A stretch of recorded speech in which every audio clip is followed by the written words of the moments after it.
is a presentation of Fox Sports. We are Baltimore. We are Kansas City.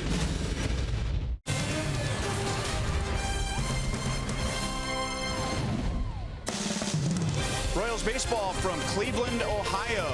It's game 2 of 3 between the Royals and the Indians. The Indians won last night in walk-off fashion. Royals baseball is presented by Academy Sports and Outdoors. Hi, everyone. Welcome back to the ballpark with Rex Hudler. I'm Ryan Lefevre. A frustrating loss for the Royals last night, but nothing new for the Indians. That was their 11th walk-off win this year, and all since June 1st. Yeah, pretty scary. I think the Royals are getting a little taste of their own medicine, what it's like for other teams to come into Kauffman Stadium last year and the Royals putting it on them late. So they're getting a taste of that now, but you know what? Last night is over. The ball didn't bounce their way. They got to get it bouncing their way tonight. Royals have only won 1 game here in Cleveland this year, and that game was won by Ian Kennedy, who is our Honda most trusted player. He has not lost a game since July 31st. Been one of the best in baseball. There's no doubt about it. Now, we all know how potent his fastball's been, but those secondary pitches have been equal as well. He's got confidence in his ability. This is the right guy to be pitching tonight so they can get the series. Coaches and managers around Major League Baseball are voting for some of the postseason awards. Will that include another Gold Glove for Salvador Perez?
Here in Cleveland, among other things, the Indians lead the league in stolen bases. They had a couple last night, mostly against Edinson Volquez.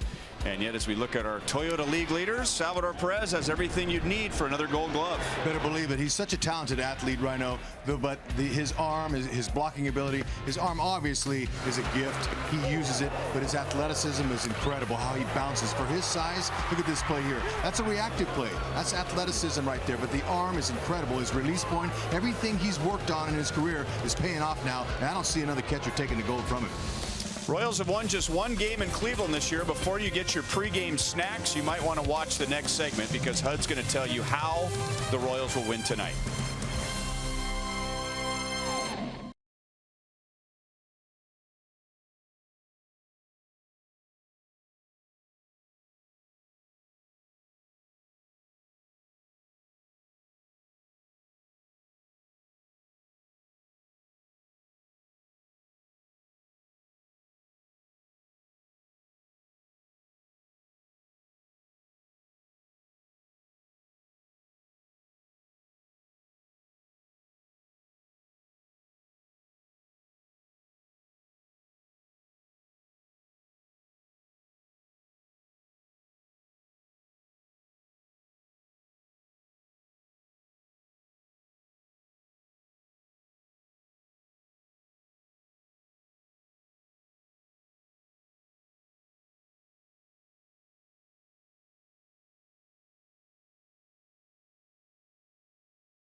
The entire heartland is holding its breath. HUD, your thoughts? All right, look, they're very fortunate they don't have to stand in that box and face Corey Kluber. But in order for the Royals to beat Kluber tonight, my golden Oakland keys to the game are they're going to have to think opposite field, the right-handed hitters. The lefties can go up there and maybe try to put him in the seats, but if you try to pull this guy, you're going to be in trouble.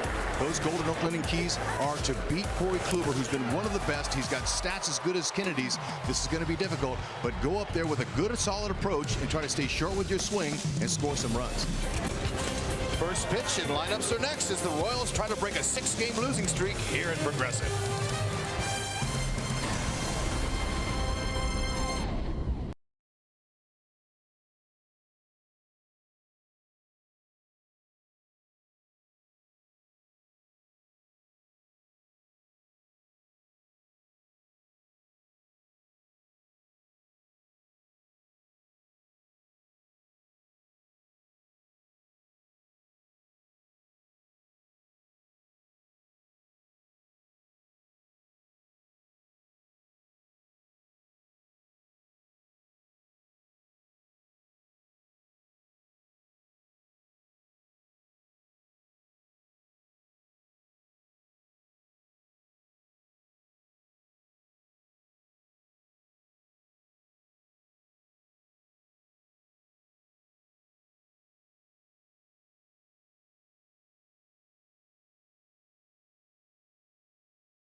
Great night in downtown Cleveland. 75 degrees.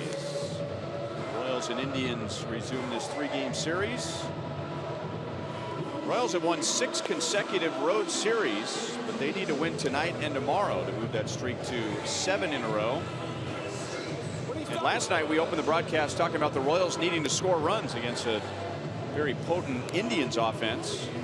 The Indians only scored 2, but that was enough as the Royals scored 1 run on 6 hits and only left 4 on base against Josh Tomlin, Brian Shaw, and Andrew Miller.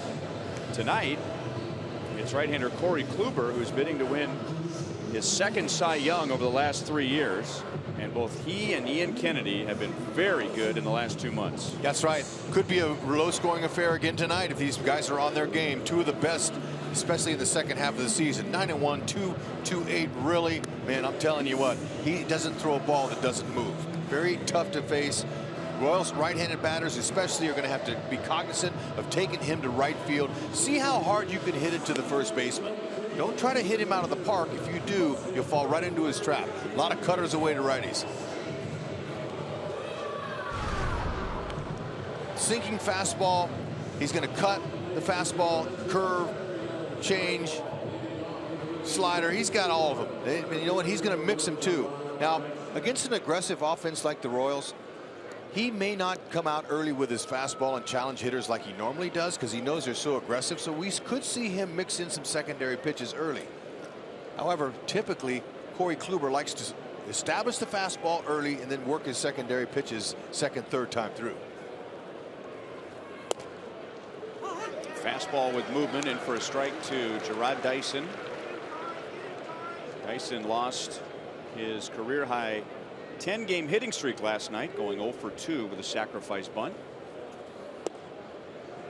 And down, no balls, 2 strikes. Two-seam runner is what we're seeing there. Four-seam has a little bit of late life hop to it. That two-seamer is going to break away to the lefties and into the righties.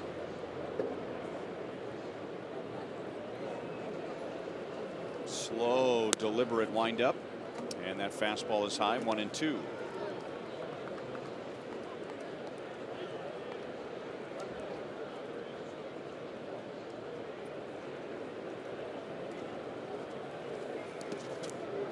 Two balls, two strikes. Dale Swaim, switch hitting player in his day, now the hitting coach for the Royals, was telling me before the game that the Royals have not seen a pitcher as good as Kluber in the second half of the season. This guy is on top of his game right now. Says the lefties are going to have to be alive for their pitch. You can pull him because he'd like to throw cutters in. But he said it's going to be very difficult for the right-handed bats to be able to find something that they like. And for Dyson in this situation, 2-2 here to shorten up that swing, stay short, put the ball in play, utilize the speed. Pressure the defense.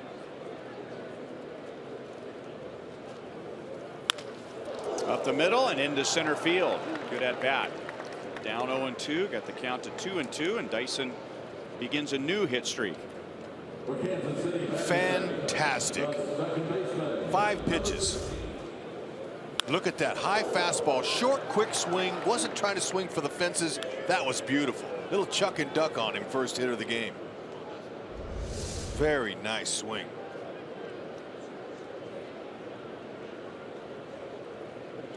Now, you know, hitters typically, an aggressive Royals offense want to go for that first pitch. The league's hitting 340 off of him in first pitches this year, with 5 home runs. He's got an excellent move too. He's quick. Very good move to first base. He's going to vary his hold times. He'll come set, count 2 seconds, then go. Then sometimes he'll come set and go right away. So that can really disrupt the timing of the runner, as well as he disrupts timing to the hitter. Strike to Merrifield. Witt was 0 for 4 last night and had a key at bat in the 8th inning. Royals had the go-ahead run at third base with 2 down, and Witt had a tremendous battle with lefty Andrew Miller. Long at bat, fouling off a lot of tough pitches, and then was called out on strikes on a pitch that the Royals thought was low and out of the strike zone. Long run in for Chisenhall, and he won't get there. And it's 0-2.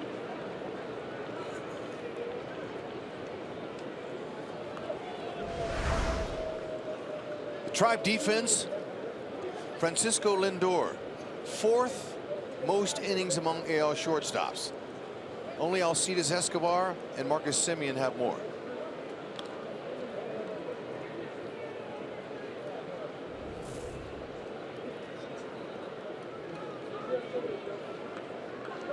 On Merrifield. Dyson was down 0-2 and got the count to 2 balls, 2 strikes before his base hit. And that was down the middle. Chisenhall toward the corner. Dyson back to tag, and you could hear the Indians yelling at Chisenhall, tag, tag, tag, and he made a strong throw on 1 hop to second base. And that's exactly what you do. When the outfielder's focusing on catching the ball, it's up to the center fielder, second baseman, those closest to him to be the eyes for him while he's looking at the ball.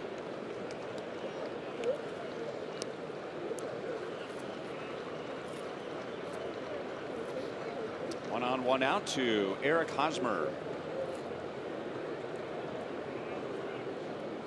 0 for 4 with a couple of hard hit outs last night.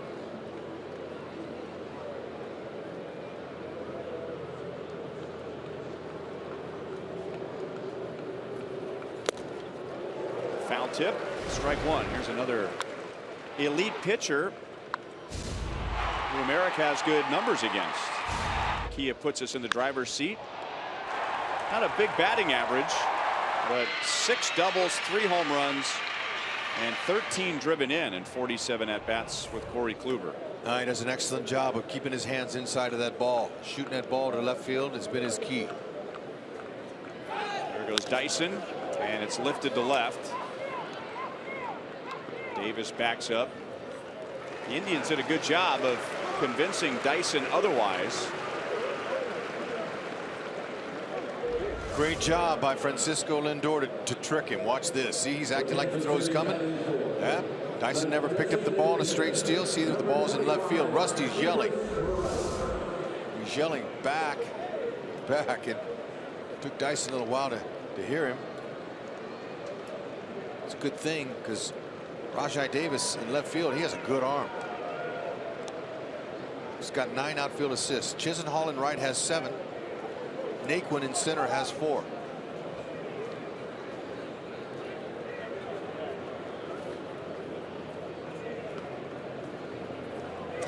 Two down, and now Morales. 1 for 4 last night. Tried to stretch his leadoff single in the second inning into a double and was thrown out.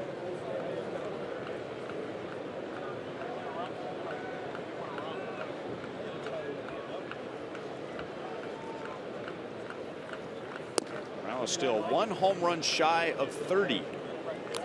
And the last Royal to hit 30 home runs was Jermaine Dye back in 2000. 16 years ago, Jermaine Dye had 33. Wow. Mark's been standing for a while. Something tells me he's going to shatter it. Let's see if he can continue to stay healthy.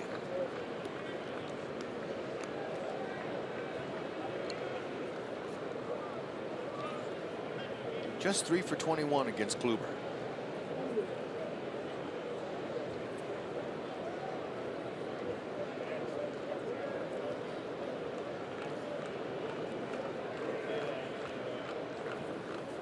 Dyson started to go and stopped, and it's slash foul. 1-1 on Morales.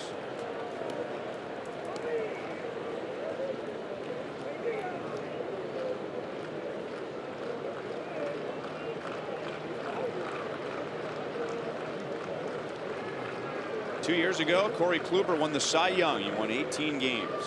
Last year, he led the league in losses, 16, and his ERA went up an entire point. Dyson runs, and that's jolted to right field. Chisenhall runs it down.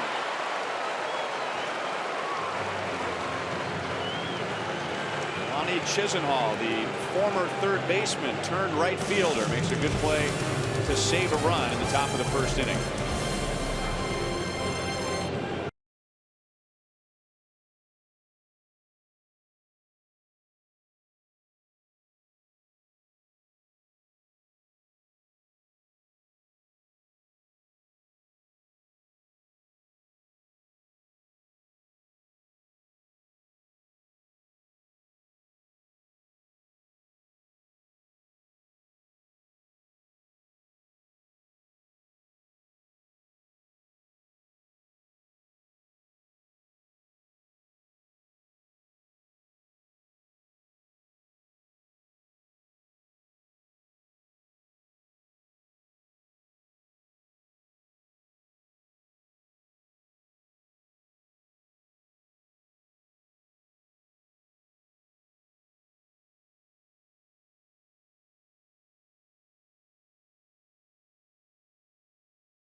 Leadoff man and designated hitter.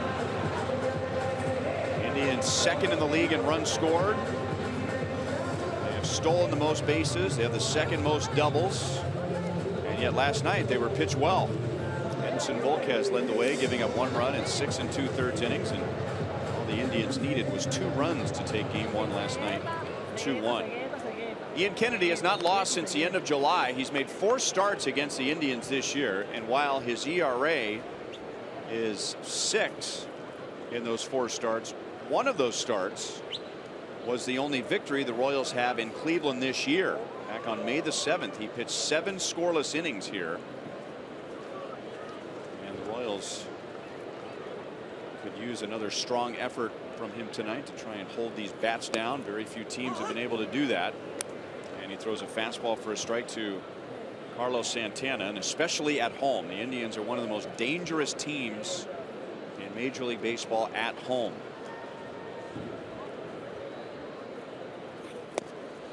Fastball, fastball, no balls, 2 strikes. Not surprised, but you see where he's putting that ball. That's on the outer half of the plate. It's right where you want to be on him. Santana, very polished home run hitter. He's at a career high this season with 33, but he also has got a good eye. Salvi wants him to waste one up on it. Kennedy has been really good, like you mentioned. I know, especially since the second half of the season. His fastball's been effective. That 4-seamer looks like a 2-seamer. It has a little hop in late life. A little bit above the belt at times. That's good. Kennedy, he's been able to keep the ball in the yard. After allowing 26 home runs through his first 19 starts this year, he's held his opponents to just 5 homers over his last 11. So he's been doing a great job of minimizing the damage by the long ball. That's by keeping that fastball just above the belt and not thigh high. Line to center field. So both leadoff men single to center. Santana homered last night, and we had a 1-1 tie in last night's game until the Indians won it in the 9th.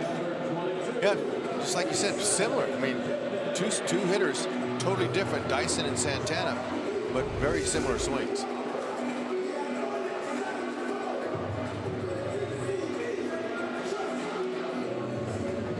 Here's Jason Kipnis, 1 for 4 with a stolen base in game 1.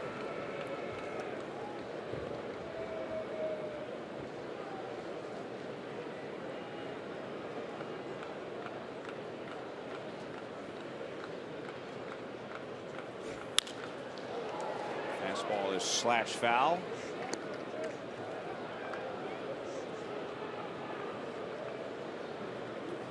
Now, you know, Carlos Santana, not your typical leadoff hitter we've talked about with his power, but his on-base ability is the reason he's leading off. But he does have 5 steals. So every once in a while, when he feels like he can get a jump, he'll try to take it, but he's not your guy that's going to go out there and rip off a base every time out there. Certainly not. Appears to be a threat over at first base with a very short lead, but maybe that's part of his game. You know, usually when guys like that steal, it's when they feel like they're being ignored. And he can get a better read by looking 2 or 3 times at the pitcher when he goes home. High and away, 2-1 on Kipnis.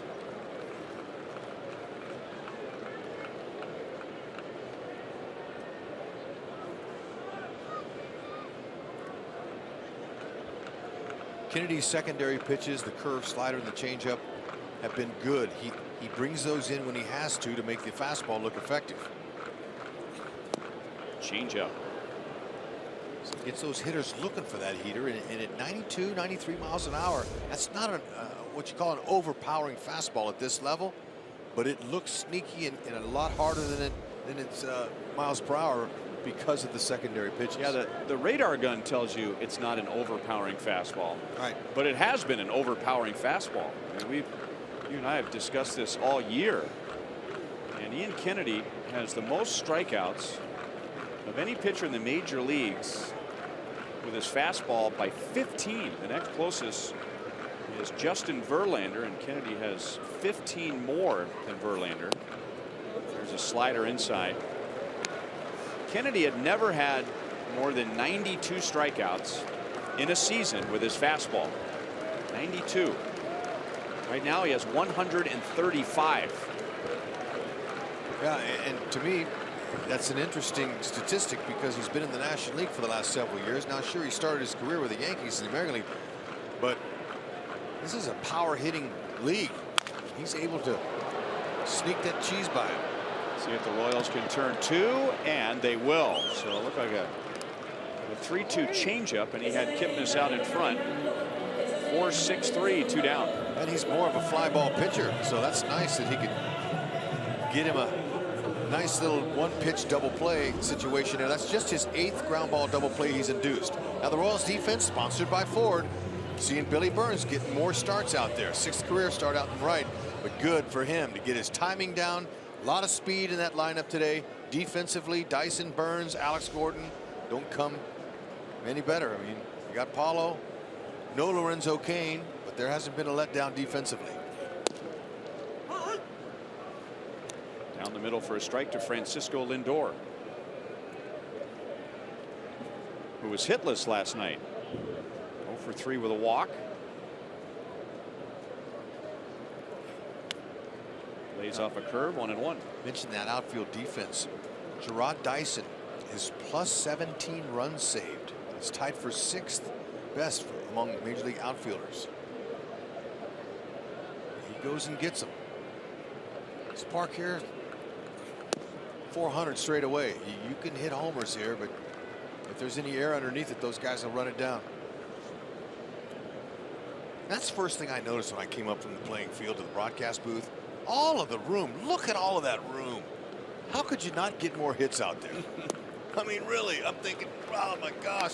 But it's shocking at this level, the speed of those guys and how they can close on balls in the gaps and stuff, and they can close that green real quick.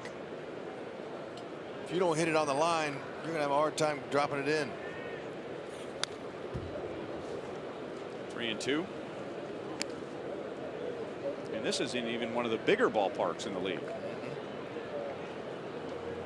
385 for Lindor against the Royals this year. 355 in his career.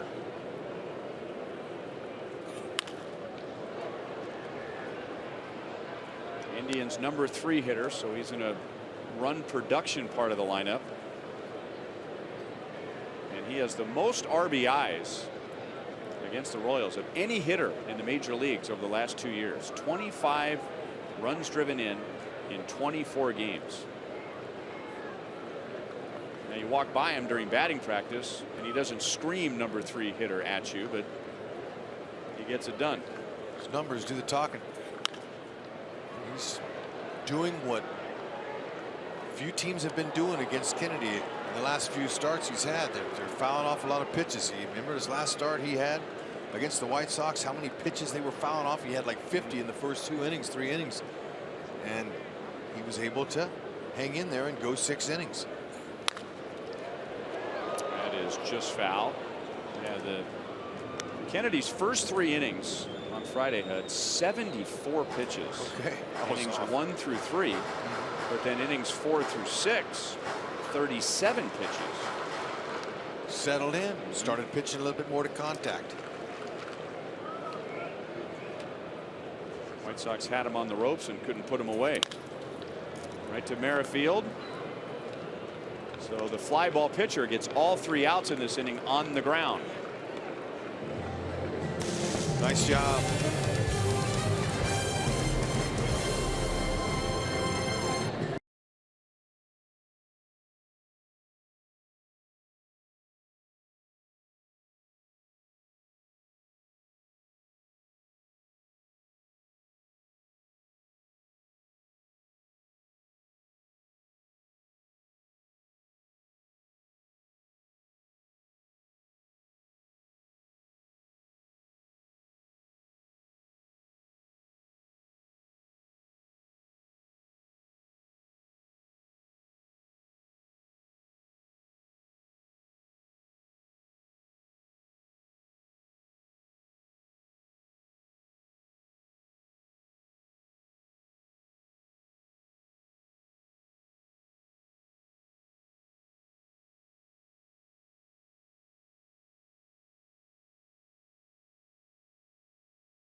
Royals baseball is brought to you by Thoroughbred Ford. Ready for a great deal on a new Ford? Then it's time to go to Thoroughbred Ford.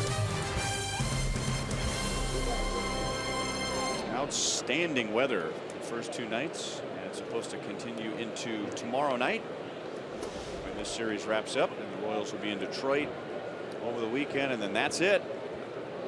Regular season on the road for the Royals. So Ian Kennedy faces just 3 in the bottom of the first. Salvador Perez swings and misses at a pitch away. 0-1 against Corey Kluber. Salvi doubled and scored the Royals' lone run last night. He was 1 for 4.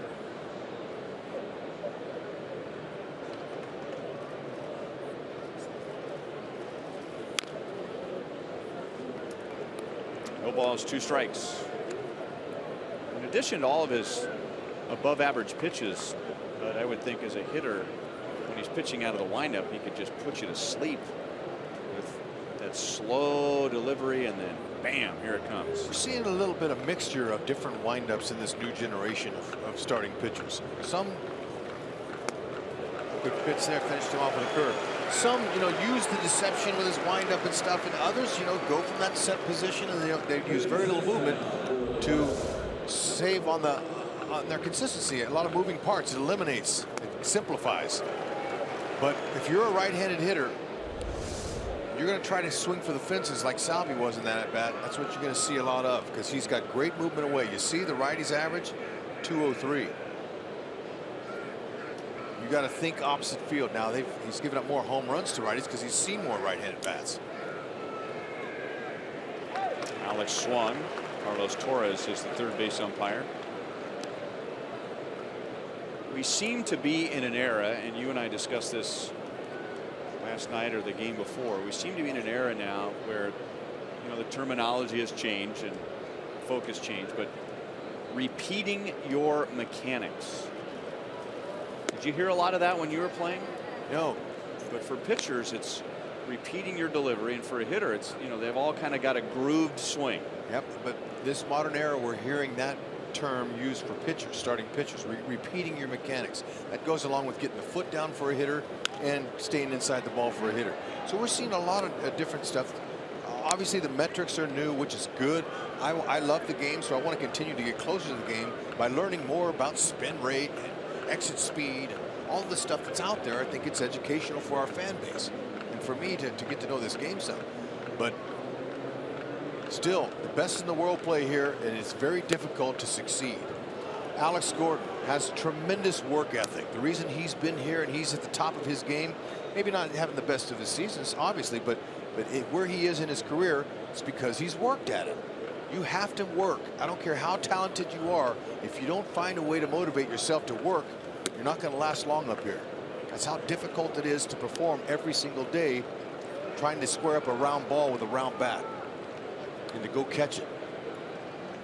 There's a lot of little intangibles that players sometimes take for granted that are blessed. There's very few that are blessed out of the womb that can hit. Good eye.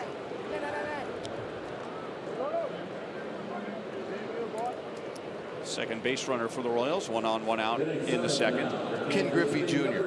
Okay, you could tell he was going to be a superstar when he was 19 years old, bebopping through the Yankee clubhouse when I was teammates with his dad. You could tell, look at me, he was about 17. You could tell he was going to be somebody.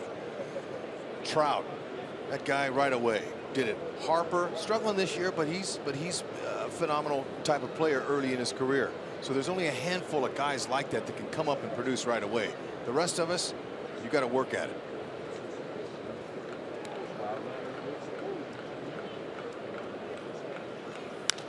Escobar lifts it into right center, shallow. Naquin started back, so the right fielder Chisenhall comes over to make the play. 2 outs.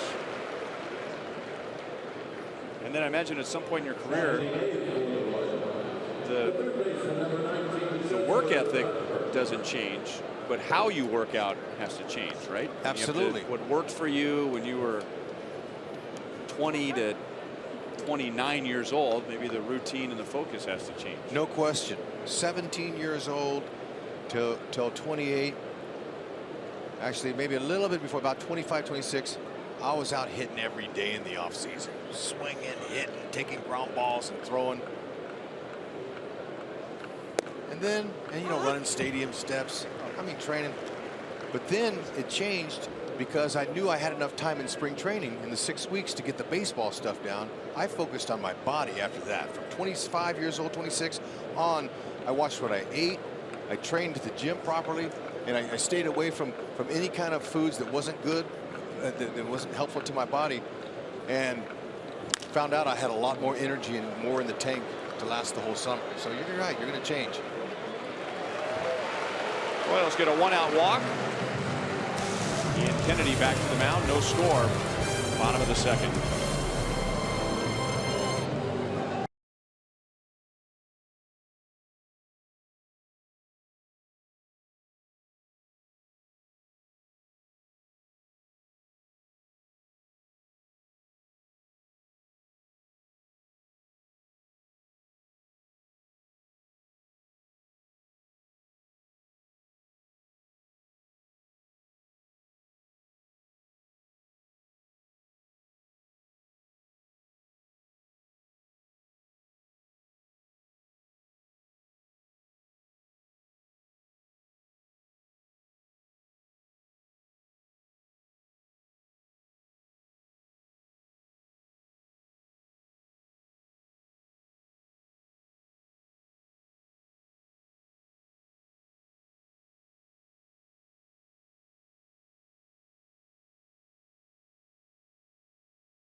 Fans, and understandably so.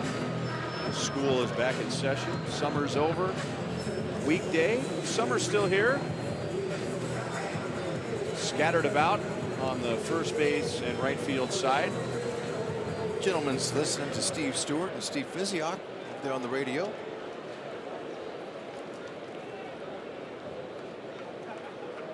Kennedy to Napoli.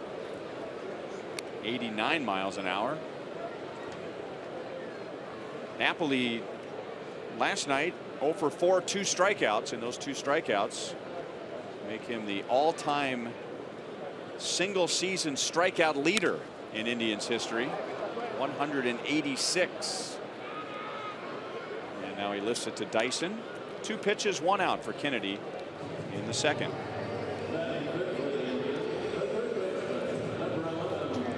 You know, we were talking about how it doesn't seem as though many hitters are as concerned about just putting the ball in play with 2 strikes. If they're still just wailing away. And I read something the other day that said something to the effect of, well, maybe that's the focus now, because with all the infield shifts, as Ramirez takes high, with all the infield shifts, if you're still hacking for the fences, that's the one location where a shift cannot take a hit away from you. That makes a lot of sense. And home runs are way up this year, and so are the strikeouts. Hit it over the shift. You got to worry about it. You're exactly right. But I guarantee you, if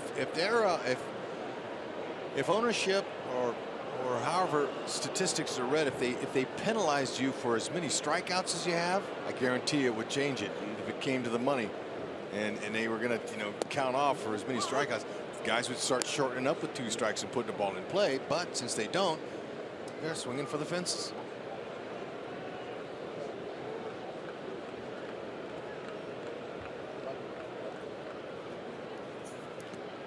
Two and 2 on Jose Ramirez.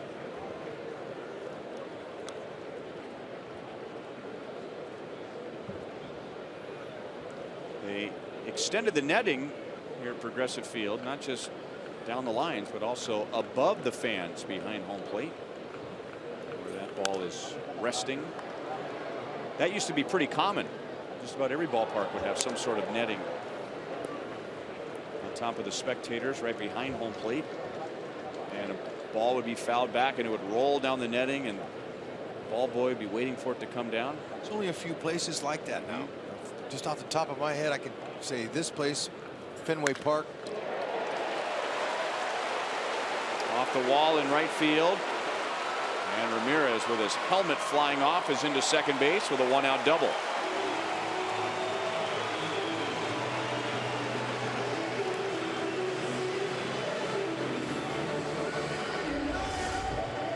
Ramirez is right up on top of that plate. He knew a fastball was coming at 92. He pulled his hands in and barreled it. And it's off to the races. Billy Burns out there in right field, getting it in, but not in time. 40 doubles. Very impressive season Jose Ramirez is putting together. In my opinion, he's been their MVP. May not have it numbers wise, but for what he's been able to do for this team, with Michael Brantley being out all summer, playing everywhere on the diamond for Francona, he's that guy you can use like a Brock Holt or somebody who's like a superstar, or a Whit Merrifield. Good example. But he's been there all year doing it, and it's made a huge difference in their line. Just seems to get big hits. He knows when to get the big hits. He's come up there with several walk-offs for the team this year. 1-0 on Chisenhall. He took a little glance over the right side of the infield. No swing. 2-0. So here's your point on Ramirez. Jose Ramirez, before this season started, his career batting average was .239. He's hitting .312 this year. He had 8 career home runs. He has 10 this year. He had 44 career RBIs. He has 70 this season. Yes. And when a team has a breakout year like the Indians have this season, there's usually a player or two who does something unexpected, unexpectedly good. And that unexpectedly good player with a breakout season for the Indians is Jose Ramirez.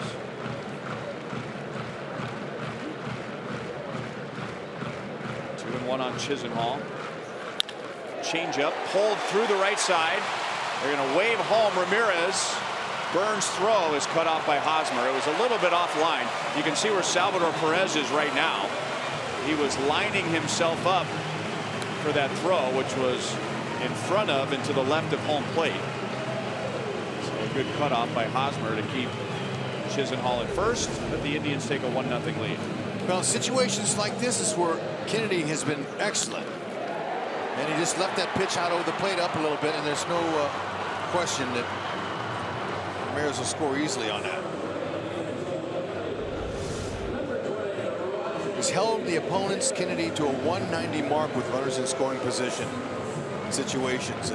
He's been really good this year, and that's why Kennedy's been holding his opponents down, executing his pitches when he needs to.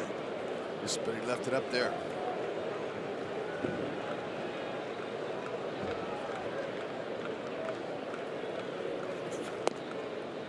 Inside to Rajai Davis. But like Ned Yost, who's a World Series champion manager, won the American League Championship in '14. Terry Francona over there in Cleveland, he's been decorated as well. And Ned communicates with his players, has a nice ability to handle those guys and communicate with the young players. Francona does too. And when it comes to Jose Ramirez, and I played for Terry his first 2 years as a manager in '97 and '98, he communicates with guys. He calls them in the office. He lets you know what he expects from you this year. He probably set Ramirez down and said, hey, you're going to be my guy here. I got to have you. You're going to be a very important part of my team this year. You're going to play some third, some short. I'm going to have you in left field. And so I want you to know I'm counting on you. This is going to be a big year for you and on our team. And that's what makes decent managers good managers, that they know how to talk to their guys and empower them, encourage them, make them feel special. So you want to go out and perform.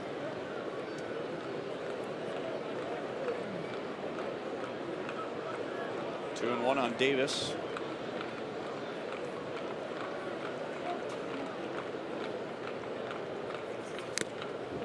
Foul tip, 2-2. Well, the Indians thought they'd have Michael Brantley in left field. Gone, shoulder injury. Played very little this year. They had a young third baseman named Giovanni Urshela. Remember him? Came up last year, played well. He wasn't ready this year. So your left fielder and your third baseman you're counting on, gone.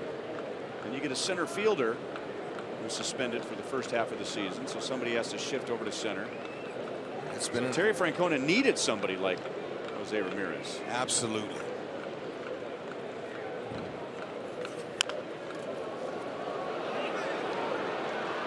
Cuthbert throws out Davis. 2 down. Chisenhall goes to second. Hey fans, many kids in our community can't play baseball because they can't afford equipment. You can help by donating new and used equipment during the Royals equipment drive next Thursday when the gates open. Donated equipment will benefit Alta Vista High School, serving low-income kids in the greater Kansas City community. So if your house is like mine and you've got a bunch of that stuff laying around, bag it up and bring it to the ballpark. Let's help these kids. That's next Thursday. How about you kids? They outgrow your shoes, and the shoes are still good shape. Bring them. That's what we're talking about. I don't think my kids' shoes are going to fit any high schoolers. No, yours are all just youngins. Yeah. But if you know the teenage guys, you know the kids that are 10, 11, 12, 13, that are growing in that growing stage, they're buying new shoes every year. Tyler Naquin with Chisenhall at second base, 2 outs. Salvi gives Kennedy a high target, and Kennedy hits the target. 0-2. So when opportunity presents itself, they call a young prospect up, Tyler Naquin, saying, "Hey kid, look, we need you up here." Might be a little early, but he's filled in nicely. He's done a good job for them in center. He's answered the call. Pitch was up again. Alex, long run into the corner. He's there. The Indians get 1. Ramirez doubles with 1 out. Chisenhall gets him to the plate.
Gives the Indians a 1-0 lead with his single to right field. He's already made a good play in right field.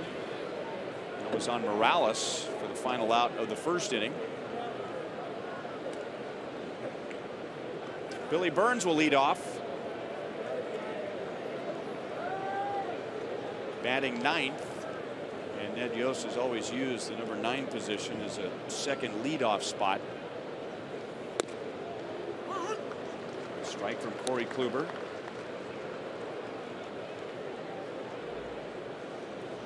Burns has the bunting ability. He'll bunt to third or first. Likes to stay on top of the ball. Short swing like that, but that's a wicked slider there.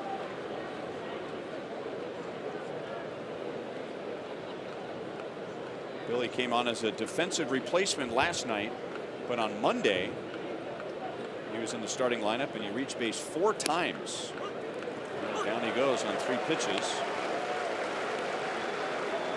That's Kluber's second strikeout. Did you see the movement on that 2-seam fastball? That had just late life to it. Ball looked like it started on the inside part of the plate. It ended up off the plate.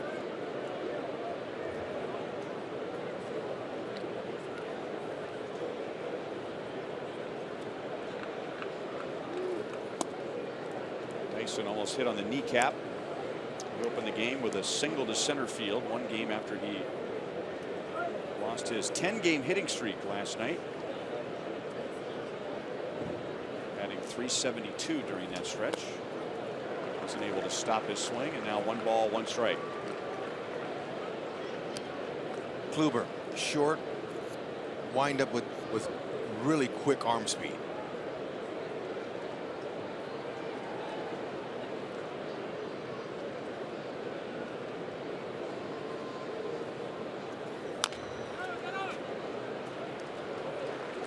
Skips back to the bag, 2 down.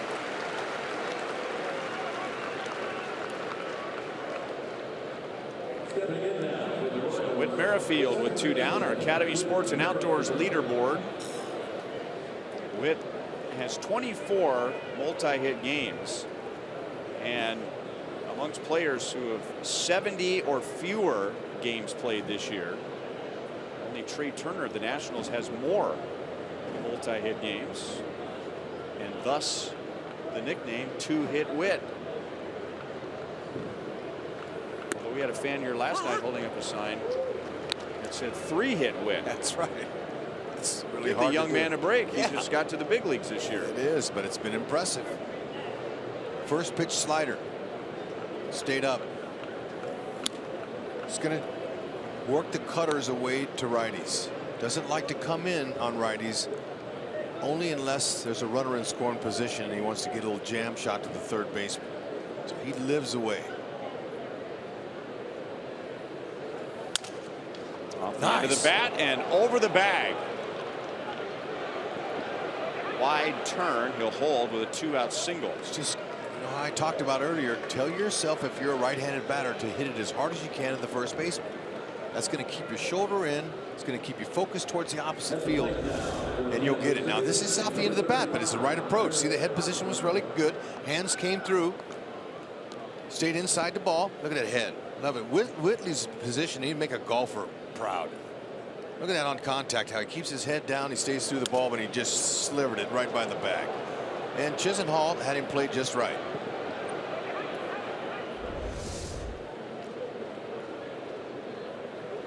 Thought he might have been able to get a double out of that. He didn't hit it so hard.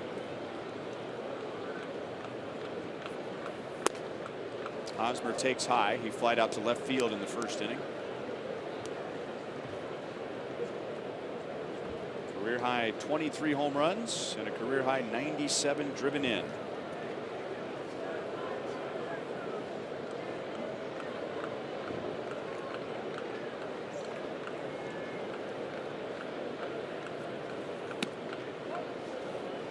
Oz looks like he's holding his hands a little bit lower. He's got a little bit of movement going in the bat, more than we're used to seeing. Still loading up. Pumping that front elbow. Remember Joe Morgan, the Hall of Famer, was famous for pumping his back elbow. Right. Hosmer, really an effort to keep that front elbow close to his body. He does that as a reminder. really tried to muscle that pitch there. 2-0. You see his hands moving. That front foot right there is moving a little bit as well. That's his mechanism. See how big he took a big wind up and swing there. I like the two-strike approach that he had last time we were here. Remember, it was Mother's Day, and they had the pink bats and the pink socks and sleeves. Oz had some kind of day. It was a day game. He just went up on that tippy toe and stayed inside the ball and drove some balls over the fence. Into right field. Almost got Merrifield. Sure did. And the Royals have 2 singles with 2 outs. Usually when you bring up touch and feel, you're talking about a pitcher. Hosmer is like a touch and feel hitter. He just kind of goes with what feels right that day. Sometimes it's a big leg kick like this. Sometimes it's the 2-strike approach. You know, he just, how does he feel that day? What kind of a pitcher is he facing? Exactly. That ball went right between Whitley's legs. Morales just missed a homer his last at bat. He flew out. Chisenhall made a nice running catch in the warning track in right field. It's hard to ask Morales to hit a 3-run homer here, but man, that's exactly what they need. He's been so hot.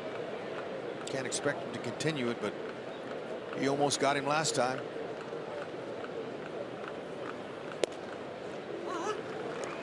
One. Just missed. Didn't quite barrel it. Matter of fact, hit it off the end of the bat. Because we all know when he barrels it how far he can hit him. He's telling himself, man, just missed.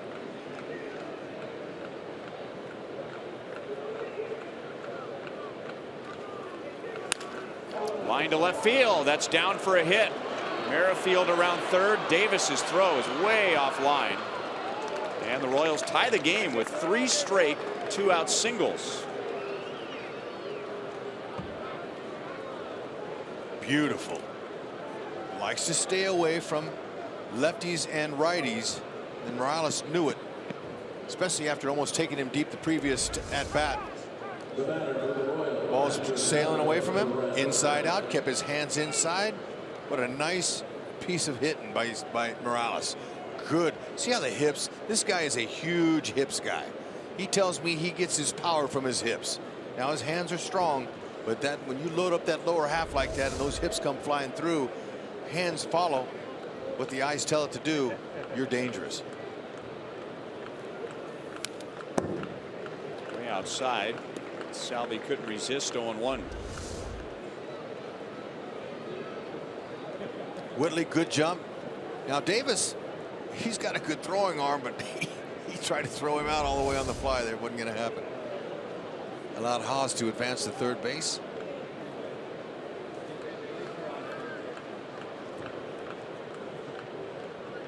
Case of a wild pitch. Kluber does have 5 wild pitches on the season. And the chances are as good here as with any other hitter because you got Salvi swinging at just about everything, so he may try and throw a couple in the dirt, see if he'll chase him. It's nice to see Salvi just shorten up. Just think right field. Up the middle. How about that? 4 straight 2-out hits, and the Royals lead 2-1. Oh yeah, I mean to tell you, that's exactly what he wanted to do. You see, he wasn't trying to pull the ball out of the ballpark. Fastball away, right there, outer half of the plate. Good extension. See how the hips already came through. That is a very nice, short, controlled swing. That's what's going to get you a win. That's been eluding these guys for 6 games here at this ballpark. Got a little losing streak going. They can change that here. Good approaches like we're seeing in this inning right now.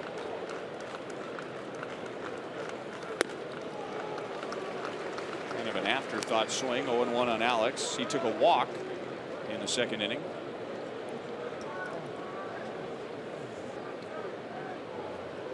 Burns struck out. Dyson grounded out. Looked like another easy inning for Kluber. Merrifield singled. Hosmer singled. Morales singled in a run. Perez singled in a run. Way outside. 1-1. You know, Kluber, he's made 17 starts against the Royals this year before tonight, but only 8 of those are quality starts. We showed you in the first inning how tough he is on the Royals here, but it's a completely different story at Kauffman Stadium. So they've gotten to him before. It's just not very often that they get to him in Cleveland. So what the lefties are seeing from Kluber is that two-seam fastball that's running away. It starts in, it's going away. So that for them, you're going to keep that same opposite field approach. The lefties as well as the righties, what they're doing.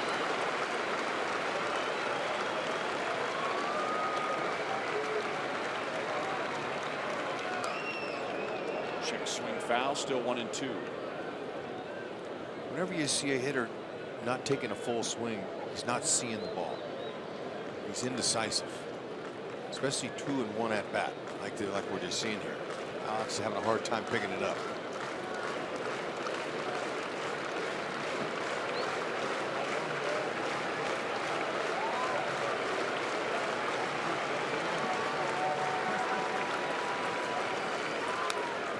Better swing there. I liked it. He stayed inside of it. He was trying to serve that ball out to left field, keep the line moving.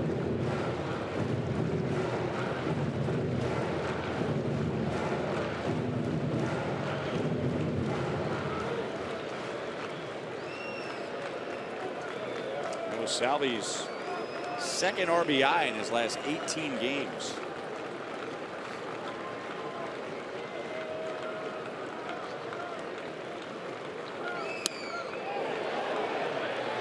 A swing. Now, here's the fan in me, and I think the bias for the Royals, but it seems like anything in question with Carlos Torres this year is going to go against the Royals. Yeah. Was he attempting to strike the baseball? No. What you gonna do? Nice rally. Keep the line moving. 2-out lightning. That's right. It struck. Get back on top.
Two out of three from the White Sox in a 4-game series, or 3 out of 4, I should say, and did a great job of answering the White Sox every time they've scored. And now they've answered the Indians here tonight. Indians get 1 in the second. The Royals get 2 in the third. Down and away to Roberto Perez, Indians number 9 hitter. I wonder where that missed. That was a good spot.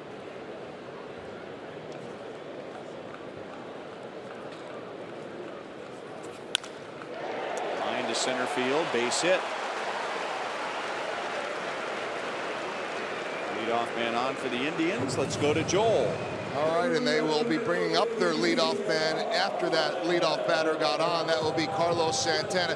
When you're talking about the year of the DH, it's been David Ortiz. He's been the best, but this game features two of the better DHs in the game with very similar stats. If you look at it, almost the same amount of games played, similar in home runs. Kendrys Morales has more RBIs, and then the OPS, on base plus slugging, almost identical. And guys, interesting the way those home runs have been hit. Santana has 17 at DH and 17 at first base and 16 at DH, and then Morales has 22 at DH, 3 as a first baseman, 4 as a right fielder. Remember how hot he was during interleague play. And so the difference really is that Kendrys in the middle of that lineup, more RBI opportunities. Santana now, as you've talked about, leading off. And oh, by the way, most home runs in the leadoff spot this year, it's not Dozier, it's not Kinsler. Charlie Blackmon with 28 for Colorado. Wow.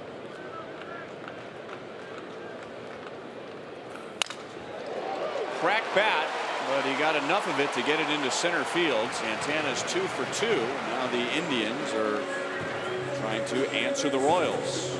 2 on, nobody out.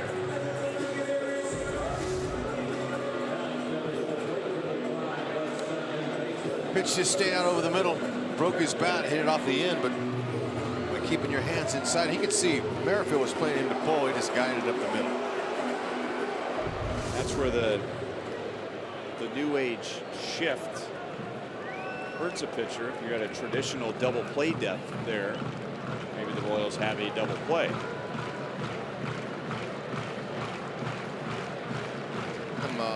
Speaking of double plays, Kipnis rolled into one in the first inning. Yeah, I'm very happy that he took that fastball for a strike. 0-1. And that gave him a team high 21 grounded into double plays.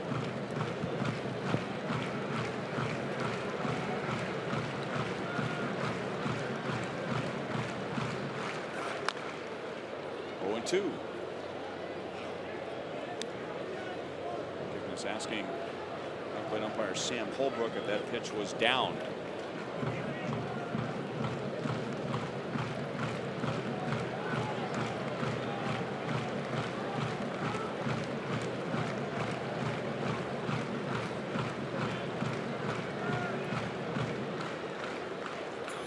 High fastball struck him out.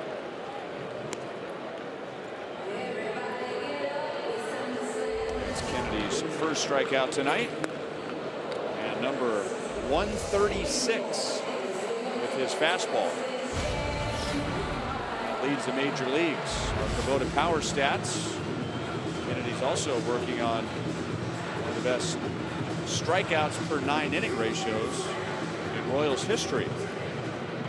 Now Danny Duffy is on top of that list. Second, Zach Greinke, the year that he won the Cy Young. Kevin Apier, and then Ian Kennedy. 1-1 on Francisco Lindor. Got Salvador Perez maybe on his left hand. Caught a little bit of Sam Holbrook. Right hand as well. And Sam, his right leg too. That's where Kennedy wants to stay. Working it down. Make him lift the ball.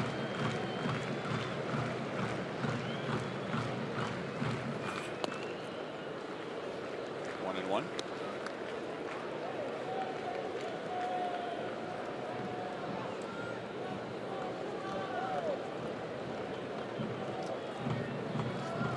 It's not the best of averages with runners in scoring position, but the production is 54 ribbies. He's finding a way to get him home.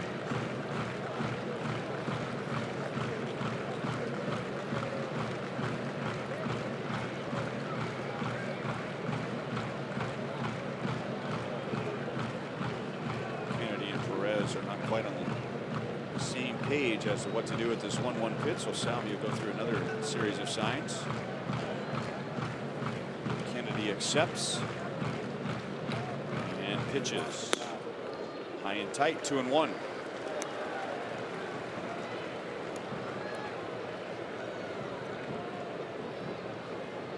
High and tight sometimes sets up low and away.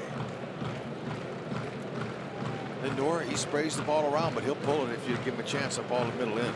See, he's slightly open with his stance. The hips are already open, so he's inviting that pitch in. Threw it by him. Just trying to lift it.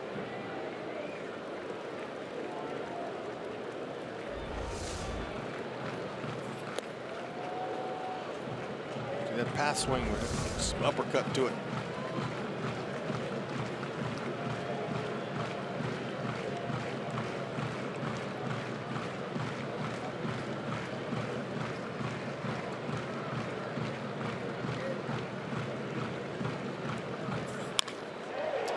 Able to lift it.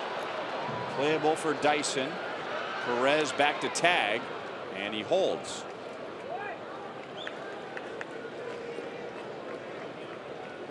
Nice. Kennedy likes to use the big part of the field out there in center field. This is why he gets away with a lot of fastballs out.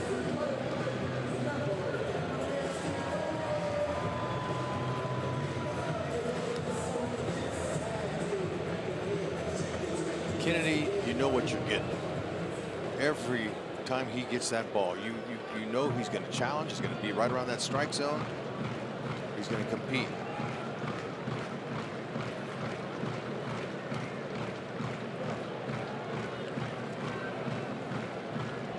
Two on, two out for Napoli. 0-1. Napoli flied out to center field in the second inning.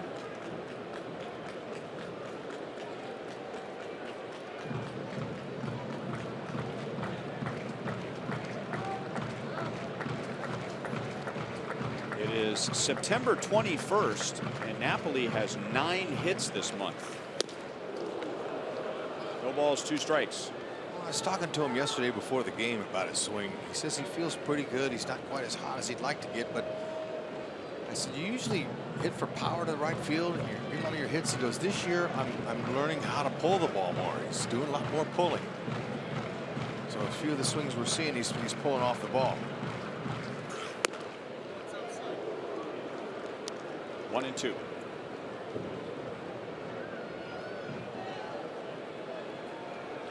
you go. He's getting more of his hits to left field. And it hasn't been counterproductive because he's had a career high in just about every category this year. Kennedy strikes him out. So the Indians had 2 on and nobody out. Middle of the order coming up. Kennedy strikes out KIPNIS. He gets LINDOR on a fly out and then strikes out Napoli. That's good pitching.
Kansas City up 2-1. Nice pitching and getting out of that jam by Kennedy. Now they're talking about it in there.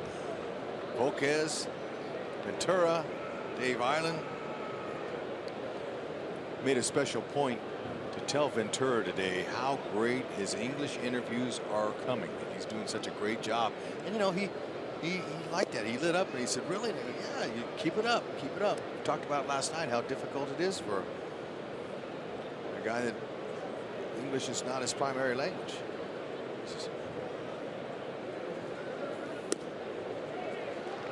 1-1 on Escobar. He flied to right field in the second inning.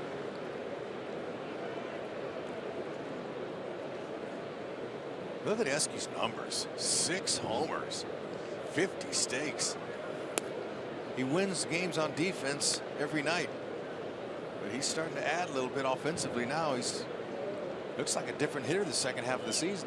5 of those home runs since August 1st. 2-2, which is interesting because you and I felt like in the first half of the season he was trying to hit home runs and wasn't. Then he went back to his usual line drive approach and he started hitting home runs.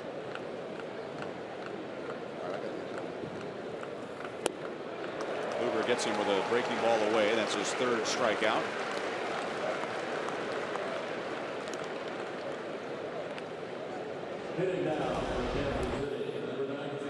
On Sunday, in the final game of the Indians-Tigers series, Trevor Bauer drilled Ian Kinsler on top of the helmet. He has been experiencing concussion symptoms. Not in the lineup tonight for Detroit. That's our University of Kansas hospital injury reports. And that was a painful series for the two teams. Last night we were showing you Carlos Carrasco getting hit by an Ian Kinsler line drive and that broke his hand and ended his season.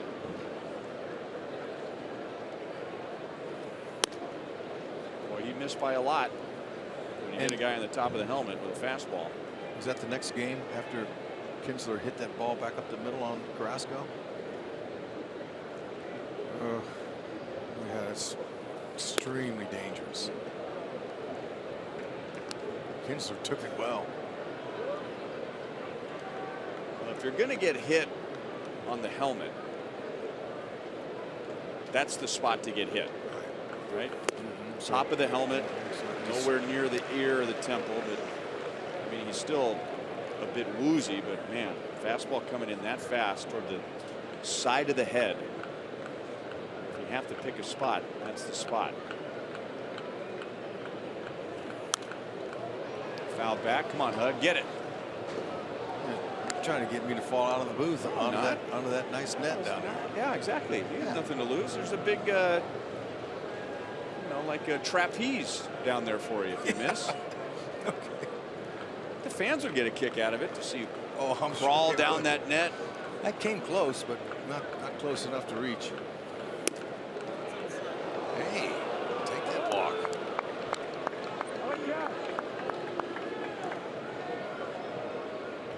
Next Wednesday is the last student night of the season. Come enjoy live music by Grizzly Hand. Royals baseball, and hang out with your friends at the K for only $10 with your personal school ID. Plus, enjoy happy hour special at the Boulevard Grill concession stands before the game. Please visit Royals.com/student night to get tickets.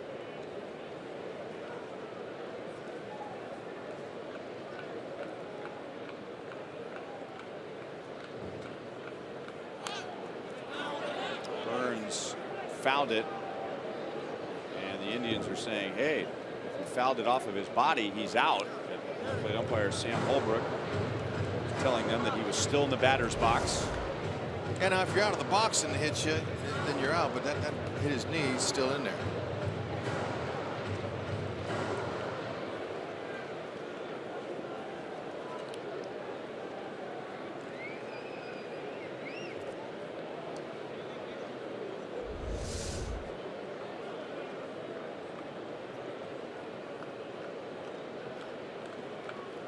Not a reviewable play, by the way.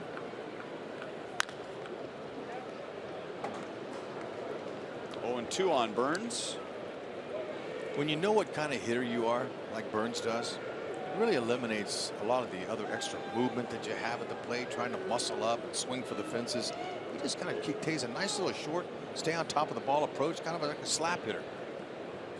You know, in girls softball, they call them slappers. You know, you get up there on the left side, they just kind of run out of the box and slap it. He's very similar. That's his style. Somehow he made contact with that pitch. Things in the dirt if he doesn't make contact. And the way he comes out of that box, he's already coming out of the box from the left side. That's why he's so fast to first base. Running 3.7 down the line. I mean, that's well above average. 4.0 is average. Or actually, it's 4.0 is a good. That's slightly above average. 4.1, 4.2 is more of an average time to first base.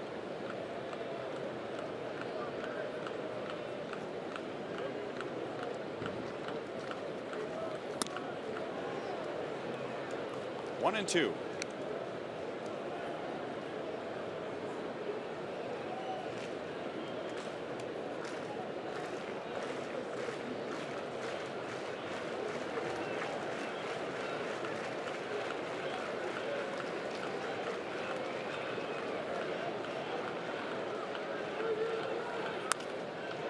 Look out. Hit an empty seat. And surprisingly, there are still many of those here. With the Indians leading the division by 7 games.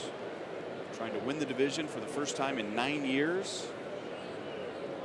And only the Oakland A's and the Tampa Bay Rays have drawn fewer fans this year than the Indians. That ball is going to drop, but Cuthbert is going to be out at second base.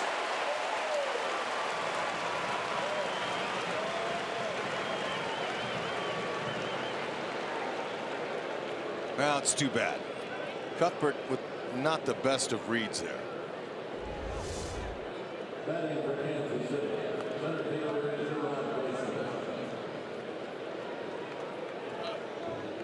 Whenever that fielder's 20 feet from making the catch, you can read that as a base runner. You got to really be on your toes there.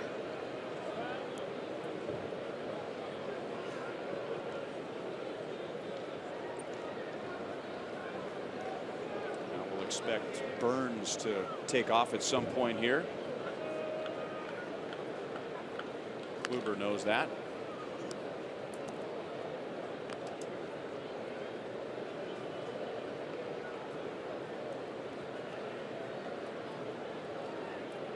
Dyson singled leading off the game. He's also grounded out to first.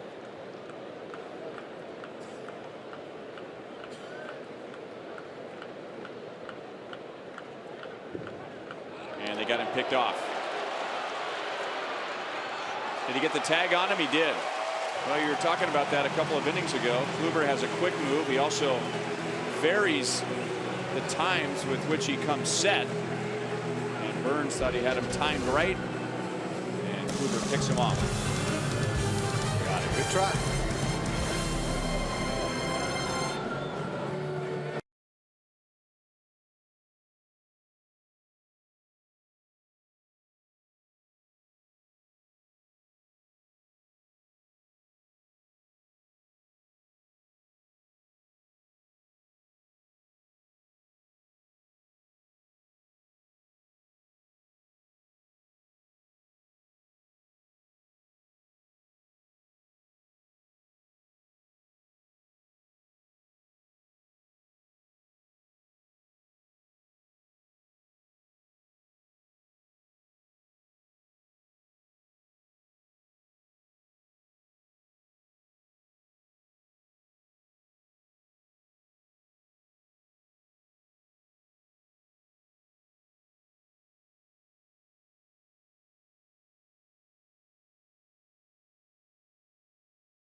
break takes us to an interesting, I wouldn't call it a play in Colorado.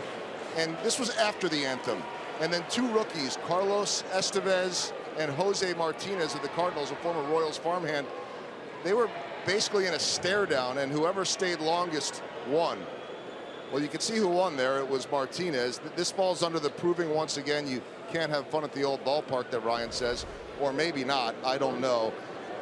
But Martinez won, and then his team lost, but they certainly seem to have fun. A stare down that stopped the game until Jim Joyce, the umpire, finally said, we got to play the game here. Can we move this along? Can you guys guess, I don't know if you saw the benches, who put the kid up to it on the Cardinals?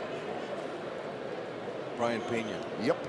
The quote, the umpire asked me why I did that. When you're a rookie and a veteran asks you to stand up there, I will stand up there. Pena said, stand out there and don't move. He's a veteran, and when a veteran tells you what to do as a rookie, you have to listen to him. And then they got killed. But when you start playing games with the flag, you better be careful, because Martinez won the contest, but the Rockies won 11-1. That is the second double of the game for Jose Ramirez. Coincidence? I'm not sure, but I'm just saying. Yeah. You win the standoff with the flag, but then you lose the game by 10. Yeah, well, you never know. Anything to provide laughter, I think, is good this time of the year. But the breaking ball now he hit it a double his last at bat off of Kennedy's fastball, so he tried something different. And Ramirez stayed hot, stayed right on it.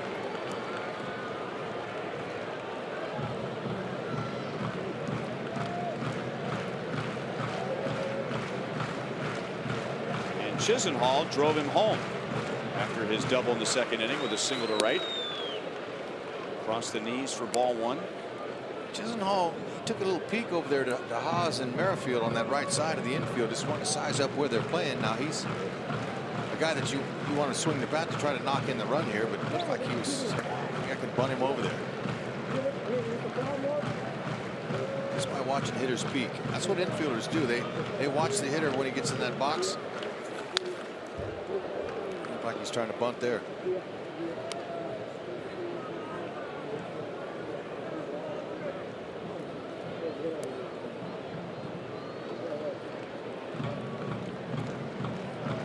Last inning, the Indians had 2 on and nobody out, and Kennedy got out of it with 2 strikeouts and a flyout.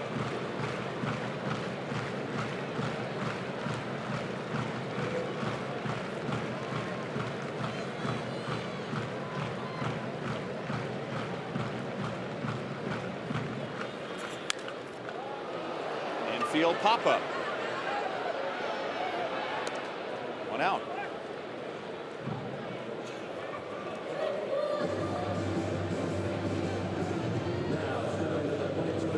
At second base, 1 down, and now Rajai Davis comes up.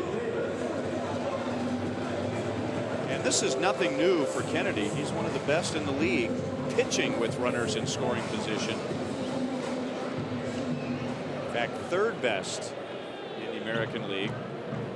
Lowest batting average, 190 coming into tonight.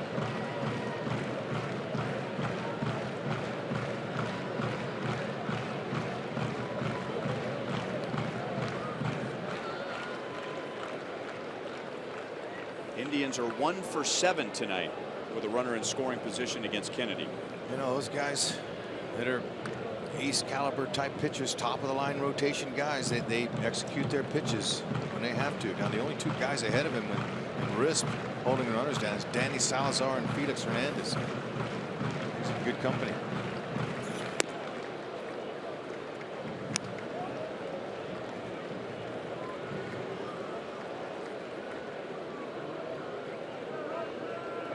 Davis has been another one of those players that's helped out the Indians immensely. Terry Francona, a veteran player with a lot of energy, great speed, 40 steals, leads the league.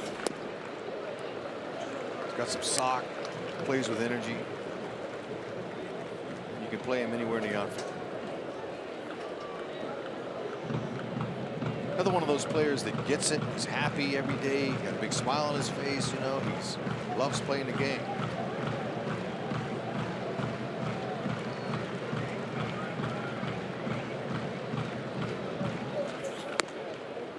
Two and one. And he's a player that Gerard Dyson could look at for inspiration.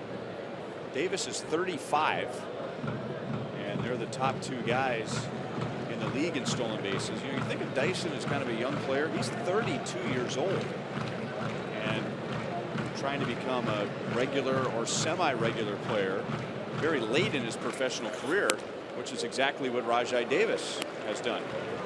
Dyson was a 50th round pick. Davis was a 38th round pick. Both guys really had one above average tool, and that was their speed. Davis has blossomed in his mid-30s. They also say he's one of the hardest workers around. That's right. Great pitch on 3-1, full count. Excellent selection there to pull the string on a changeup.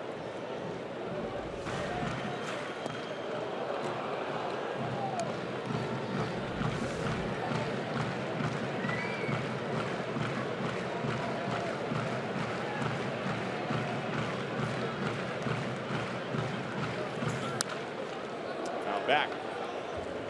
We just showed you the stolen base leaders, and Davis with a huge lead will end up leading the league in stolen bases. And at age 35, that'll be the oldest in either league in 18 years.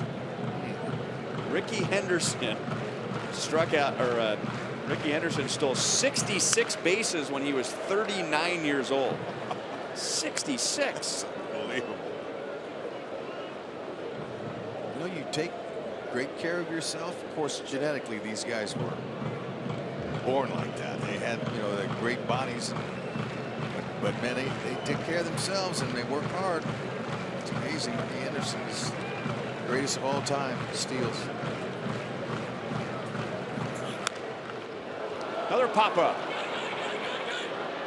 Merrifield takes charge and makes a play. And now the Indians are 1 for 7 with runners in scoring position. I added in at bat before the Davis pop out. Every weekday morning, Skip Bayless and Shannon Sharp go head-to-head on the day's hottest topics. Undisputed with Skip and Shannon. Weekdays at 8:30 a.m. only on FS1.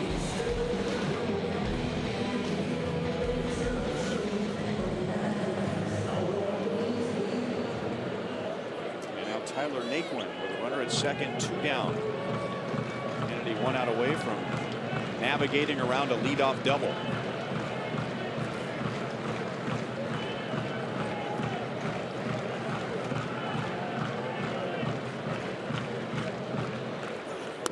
Royals have really been trying to pitch Naquin up in this series. Almost every target that Salvador Perez has given Kennedy tonight and Volquez last night has been something up against Naquin.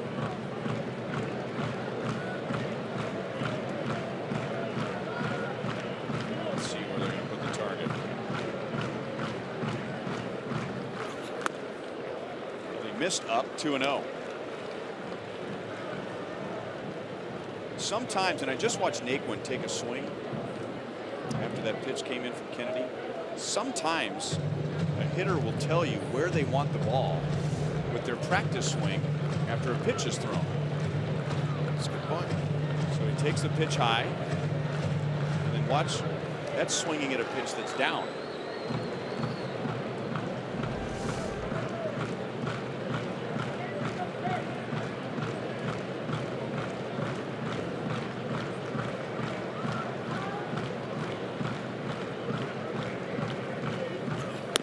And again, it's upstairs, 3-0. That's part of getting Naquin to hit the ball in the air to center field, and doesn't have that kind of power where he can hurt you up there. Where a guy like this can hurt you is a pitch down where he finds a hole and knocks in the runner. The Royals won't mess with him down 3-0, so they'll put him on.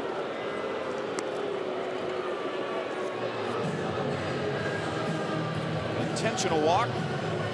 Kennedy's first walk tonight. They'll turn their attention to number 9 hitter Roberto Perez. A single to center field in the 3rd inning.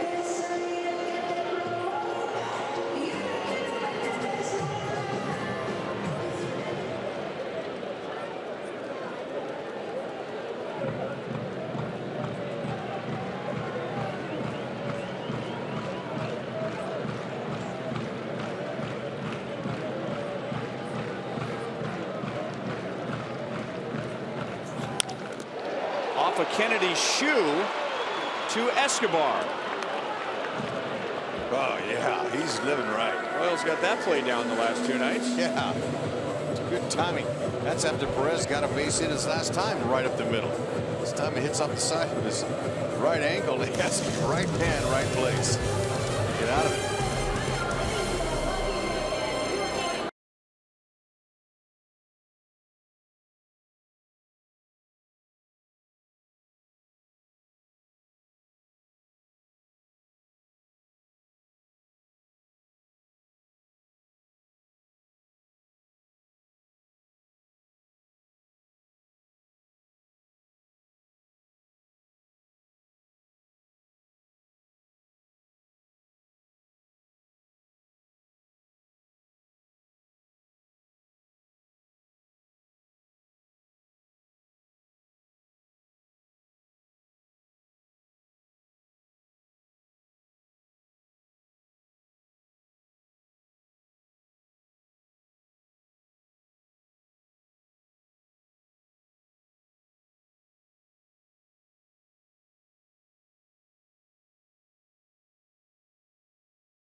Tough to hit with runners in scoring position all year, and again tonight. Indians are 1 for 8 with a runner past first base. Panera takes us around the league and looking at some of the top Cy Young candidates in the American League. A couple of 20-game winners: Rick Porcello 21, Jay Happ 20, Kluber, who won it 2 years ago, Chris Sale. We can also put Zach Britton, the closer for the Orioles, in that category. He has not blown a single save this year. Yep, it's perfect. I believe it's 41 straight saves. 45 for 45.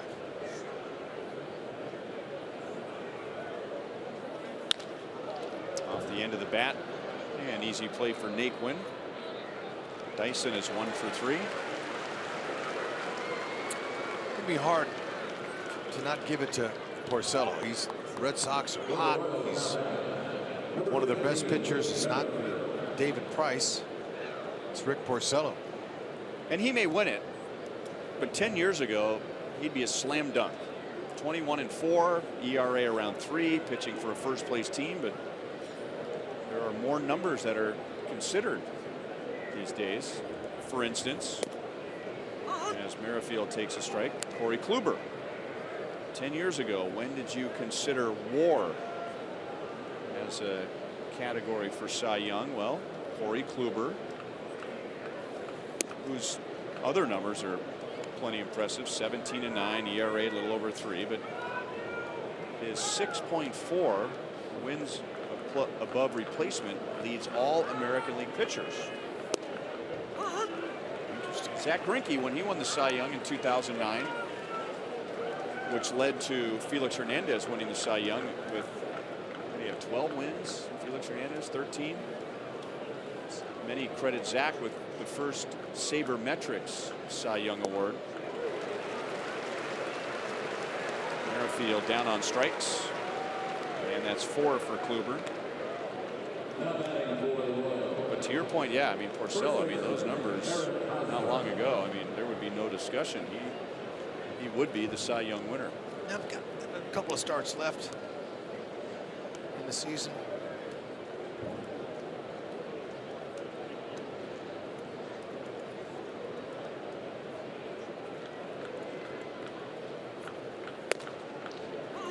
Pretty good movement there. 0-1 on Hosmer.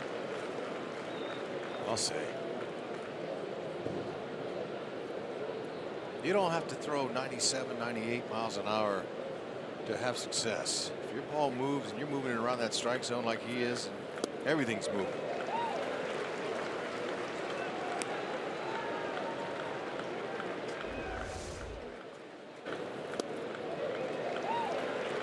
You know, the more I watch him pitch, the more he reminds me of Roy Halladay. It's good He's got a little bit of a turn. Everything comes out of the same arm slot, but no pitch is alike. Some pitches go down. A no swing from third base umpire Carlos Torres. Some pitches go down. Some sink, some cut, some stay straight, some would appear to rise. Yeah, I'll also say, all right, thanks. I'll take another hack at him. It's close.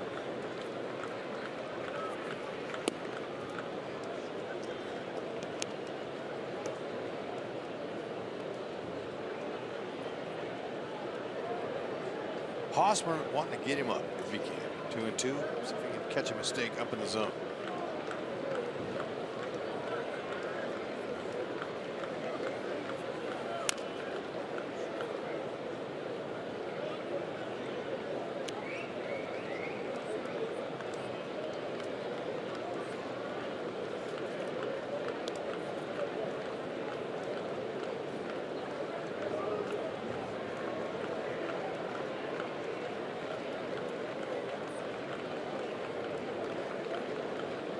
Third time through the order, he's going to spin the ball a lot more. It's the pitch up, but intentionally up. How about that? First, second, third time. Now the Royals are going third time through the order, and just like I said, he spins the ball. He throws more of his breaking pitches now. Third time through. Harder to hit.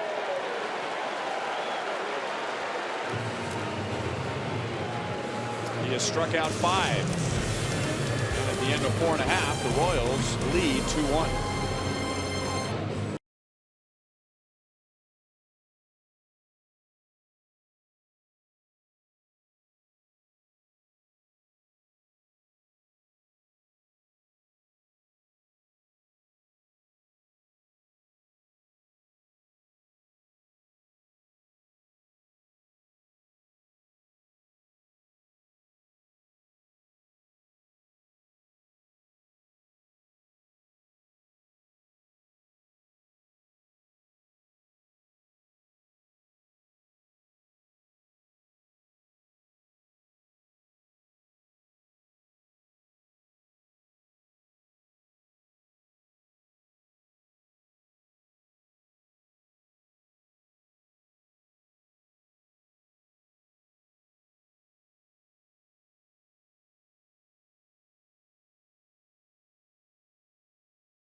Bottom of the 5th. That was our final score last night, with the Indians winning in walk-off fashion. Here's our sprint trivia question. Which 2 pitchers hold the Royals record with 7 seasons of 30 or more starts?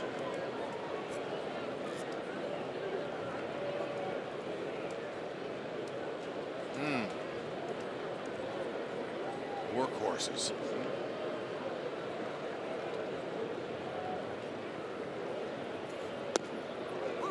Curveball for a strike.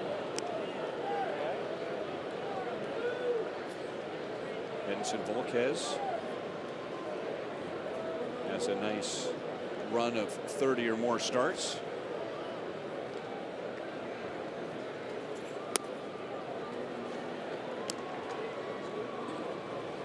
This year is his 5th consecutive season with 30 or more starts.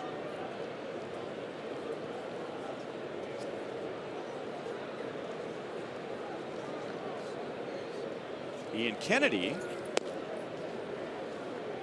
this is his 7th consecutive season with 30 or more starts, his first with the Royals. But the 2 Royals, 7 straight, only with the Royals. Deep right field, Burns to the wall, it's over his glove, and ricochets perfectly to Dyson, but Santana is in with a leadoff double. 2nd straight inning that the Indians have had a leadoff double. And for Santana, he's 3 for 3 tonight. Well, he drove that. That ball, the pitch was down right where Salvi wanted it. And fortunately, he was hit it towards the end of the bat. Ran out of room. Burns.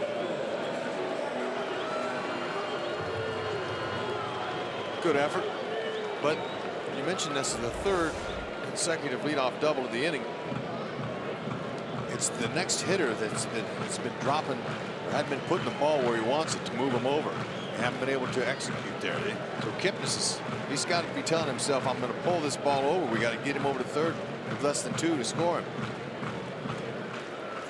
So he's going to do it with a bunt, and he didn't bunt it very well, but he also didn't bunt it very high.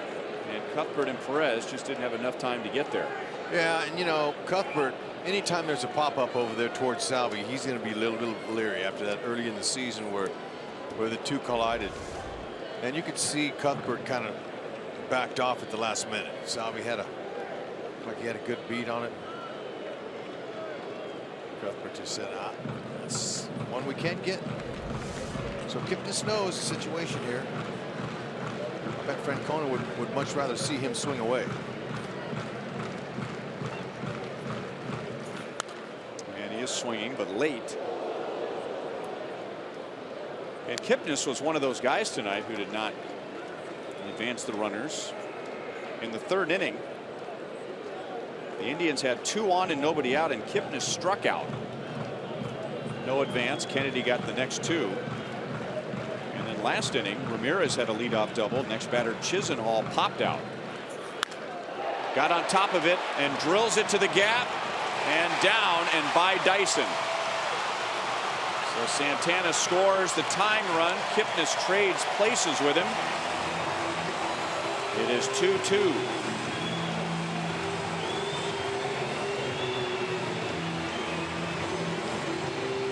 Well, that situation you were talking about last with KIPNIS, it was a high fastball that struck him out, and I think he knew it was coming. Shortened up his swing, stayed on top of it with his top hand, and is able to drive it.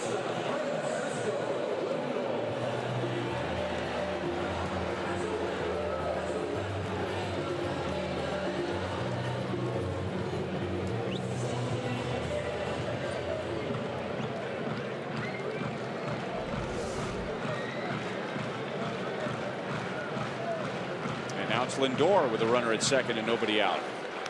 And like KIPNIS, he's going to try and bunt. And bunts it foul. KIPNIS was hitting right around 200 in his previous 15 games. So maybe that's why he was thinking bunt until he had 2 strikes. Lindor is 3 for his last 37. Probably why he was thinking bunt. And he's swinging away. Ball carries. Burns makes a play in front of the track, and that's deep enough to get KIPNIS to 3rd.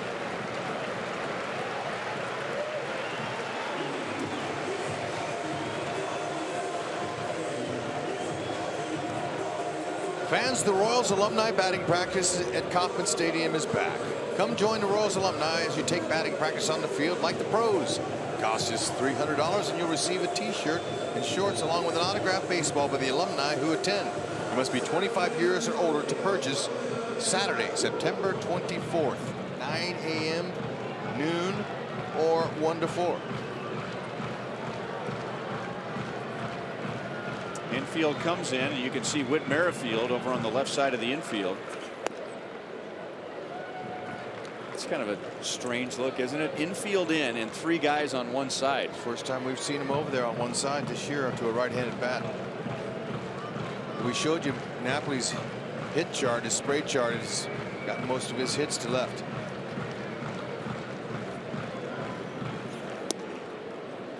Two and 0.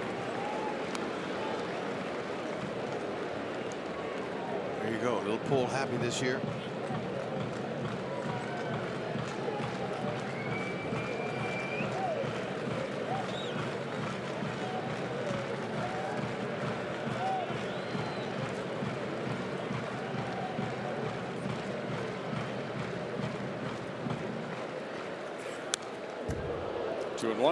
I don't know if you've seen the t-shirt that he wears, "Party at Naps." I haven't. Okay, well that's been the little craze that's gone on here in Cleveland. And it all started, I asked him before the game, what's up with the party at Naps? He goes, some fan had a sign that said let's have a party at Naps at Napoli's. And so Napoli got the t-shirt, and they ended up raising $120,000 in charity for the Cleveland Clinic Children's Hospital. How about By that? selling those t-shirts? That's right. That's what he told me. I said, Nappy, way to go. He goes, no, it was the fans' idea, and then we just kind of jumped on it. Fantastic job. Making something fun and turning it into something good for others.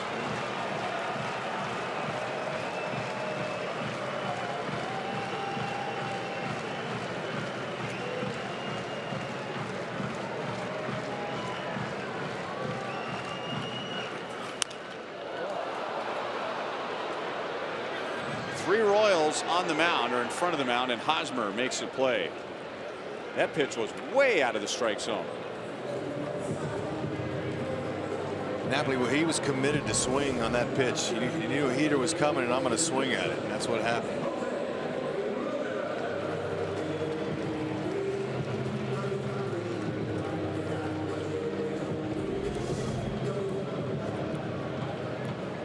Now KIPNIS at third with 2 outs. And Jose Ramirez, who has doubled twice, both times to right field.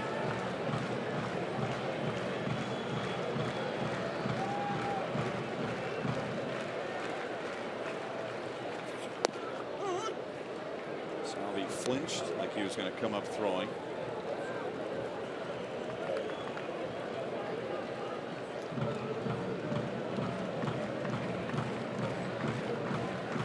It's like I talked about earlier.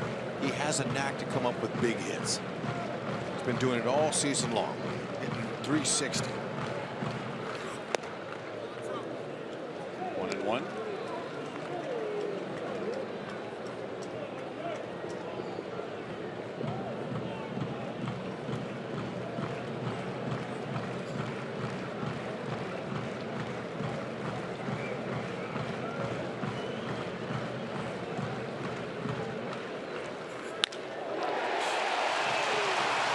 Third hit of the game for Ramirez, and this one puts the Indians in front, and all 3 hits are doubles.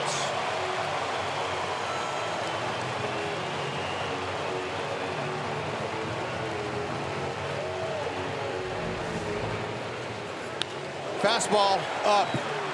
Good level swing.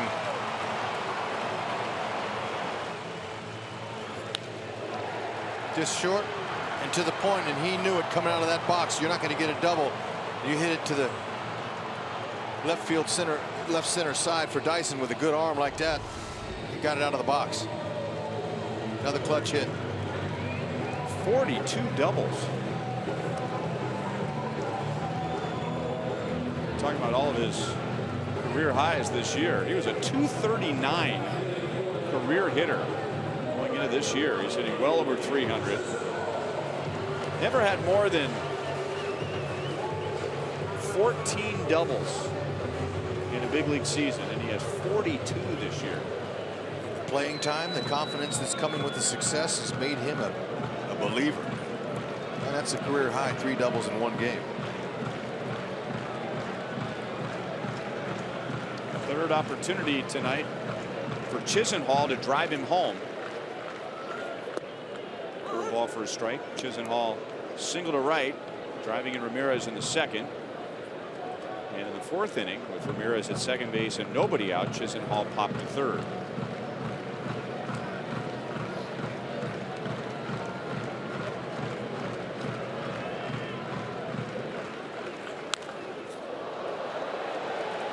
Play.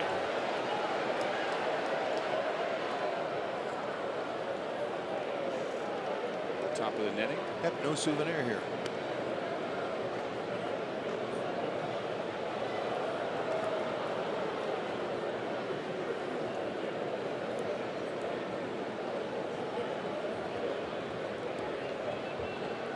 Indians have 9 hits in 4 2/3 innings. 5 doubles. Fastball struck him out. In this inning, the Indians come up with 2 runs on 3 doubles. And at the end of 5, Cleveland leads 3-2.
Indians have had a 1-0 lead. The Royals have had a 2-1 lead, and now Cleveland with 2 runs on 3 doubles. In the bottom of the 5th inning, they've hit 5 doubles tonight. Jose Ramirez with a career high 3. It's 3-2 to the top of the 6th.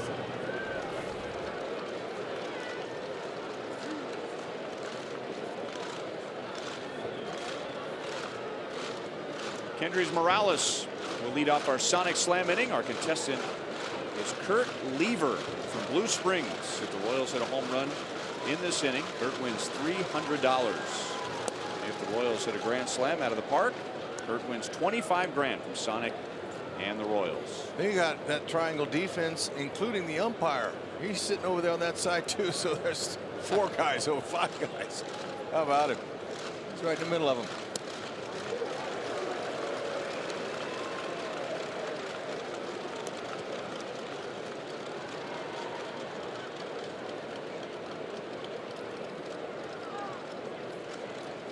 Kendrys drove in one of the Royals' 2 runs in the 3rd inning. Tried to take advantage of that wide open left side of the infield. Pretty good range by the ball boy. I agree. He's hungry. Hadn't had a ball all game. Yeah, how about just a little doinker to get things going here. A little worm burner. 6 strikeouts for Kluber and 3 in a row going back to last inning.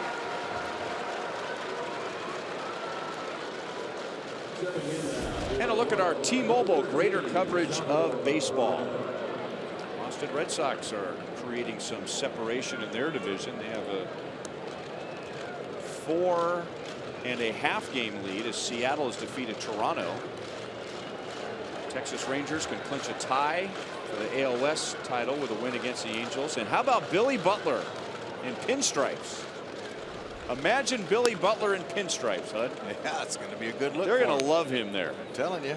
You know, he's got that Ruthish like slugger look to him, you know? Yeah. They're going to love him in the Bronx.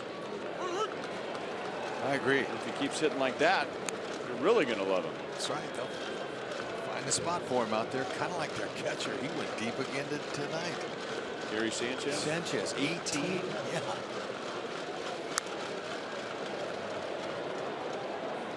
You know, he's a candidate for Rookie of the Year, even though he hasn't been up very long. Be amazing if we got it. There's a party at Nappy's.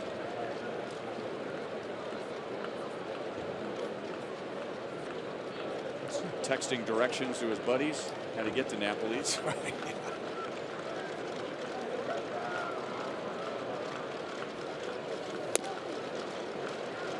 Sign to Salvi.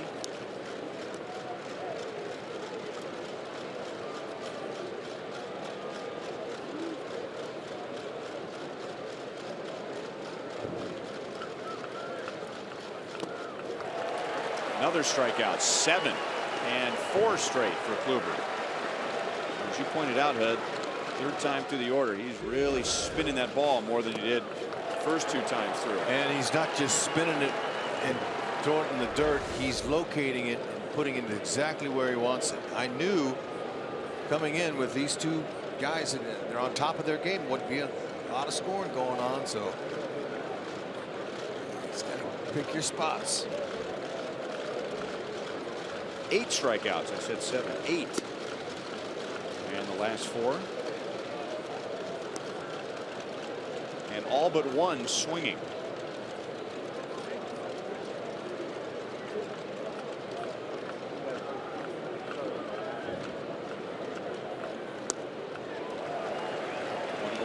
September 21st, and the Cleveland Indians fans are in shorts and t-shirts.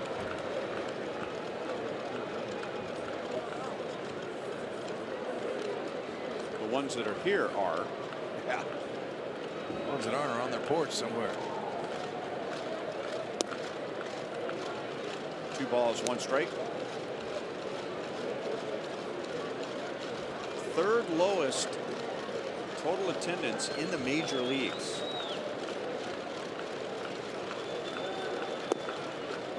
Last year they were the 2nd lowest, and the only teams below them, Tampa Bay, last place, Oakland, 1 game out of last place in their division. This is one of the best teams in baseball.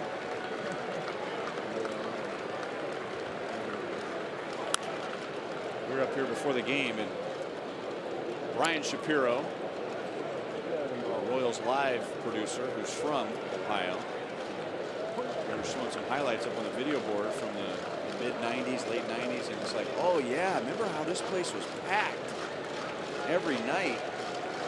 And Brian was saying that, you know, you're lucky to get to go to 1 or 2 games here if you didn't have season tickets.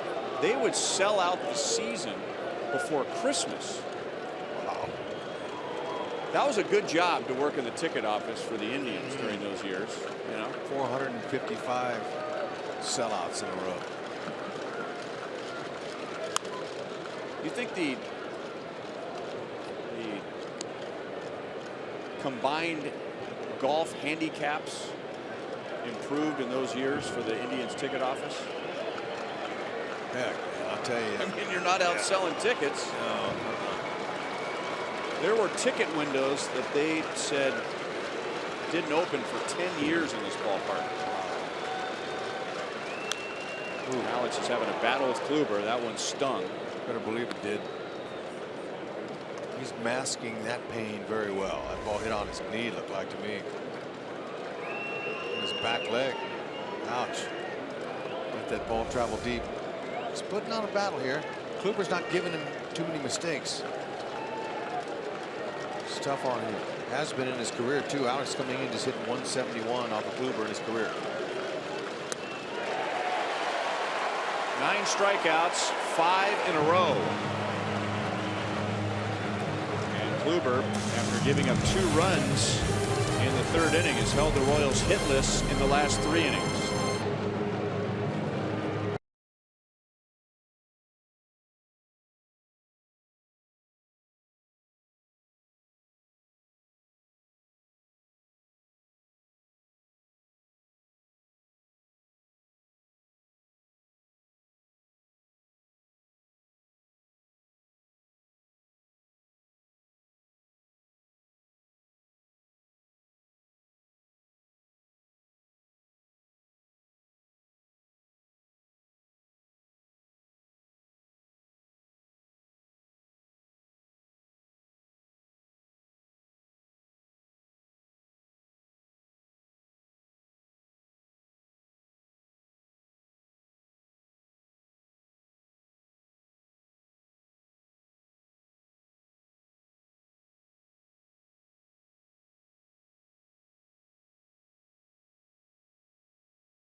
Royals baseball is brought to you by Dodge. Find your summer of performance with great deals at the Dodge Summer Clearance event.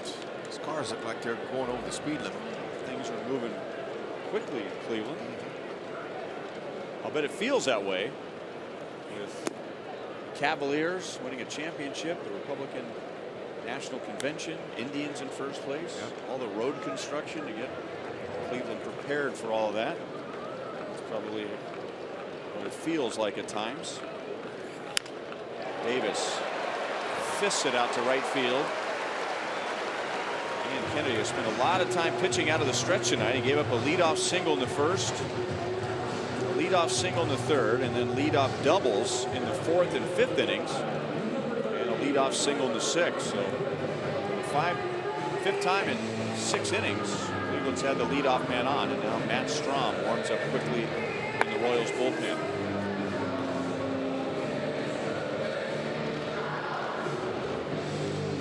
Well, you know, Davis will be off and going. He's got 40 steals. We mentioned it earlier. He's been caught 5 times.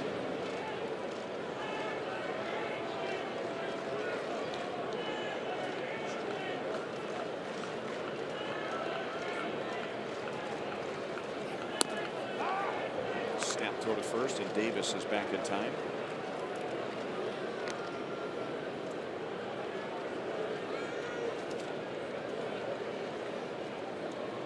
That leads the league.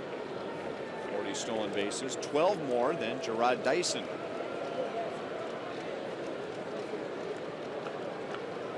Got that sliding guard on his left hand. Looks like an oven mitt. Protects the fingers.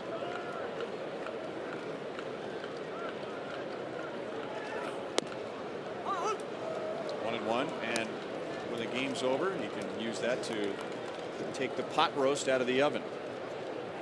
Yeah, good. But look, that's smart. If you, a lot of the base runners nowadays, they go head first. It was interesting. The Giant shortstop went out last night with a jammed pinky finger. Brandon Crawford. Brandon Crawford. Okay, listening to the game, on the East Coast now, we can listen to their games. Vin was saying, I can't understand why the modern day ball players don't know how to slide. He says back in the day they used to slide in a sawdust pit. They put bases there and they would have the guys go and slide into them. They taught them different ways to slide. So another inning goes by and they had some footage of 1950s, 1940s of them practicing in the sand pit. Really? Yeah, it was a sawdust is what he used. Okay. And it's just great to hear Vin in his last few weeks broadcasting. So any chance we get when they're on the West Coast out there, it's just fun to sit and just plug into him and listen to him and tell stories. It's the greatest ever, and we'll miss him. But interesting how he was kind of getting on the modern day sliders, guys that can't slide. Davis runs. Salvi throws it right on the bag. Davis is cut down for just the 6th time this year. And you know, the open of our broadcast tonight, we highlighted Salvi. It showed his athleticism, his incredible arm. And he puts the ball right there, the glove side, got him by plenty. Good throw. Better help him out there. We know he was going, but that pitch was high. Look how he shuffled his feet. Got his feet lined up directly where he's going to throw.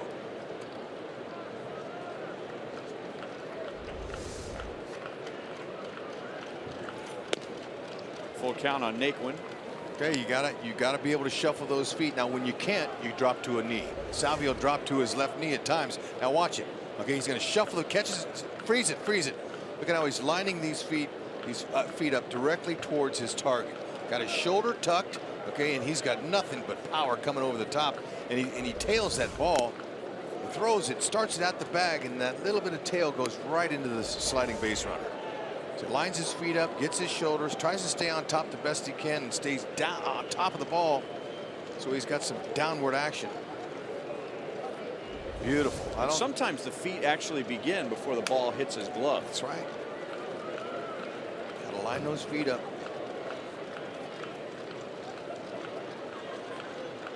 It's just the 6th time he's been thrown out all season. Davis. Just inside.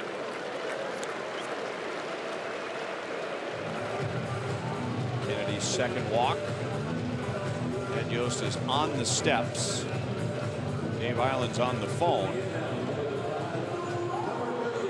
So we may see what we saw last night. And that was Edinson Volquez staying in to face Perez, and Ned Yost going to Strom with Santana coming up next.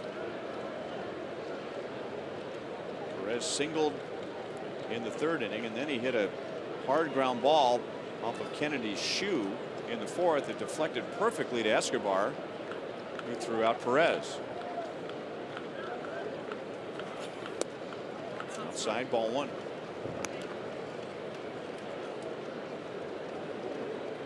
Yeah, back to sliding. You know, it used to be that the biggest risk for injury with the metal spikes was not getting your foot in the air when you were sliding in feet first. You know, those spikes could get caught, roll your ankle or your knee, but now the biggest threat is sliding in head first and jamming a finger on the base. Yeah, you got to really be careful when you're out there. Make sure you go with the palms down and fingers up when you go into the bases. But sometimes your body gets contorted in your swing and you can't get your fingers exactly like they jam in there. It's a good way to put you on the disabled list.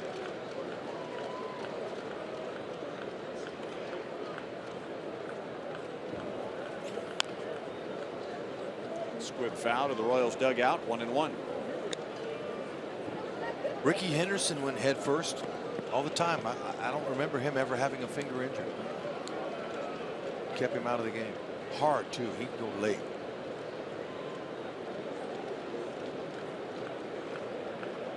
A few of those guys would have made great running backs in the NFL. Now, would they have been able to play as long as they played baseball? No. But guys that are powerful, strong legs, fast like that, to get through that hole. Tim Raines, Ricky Henderson, those guys would be great running backs. I'm hoping that the Hall of Fame picks Tim Raines. He deserves to be in. He was the Ricky Henderson of the National League, best in his era.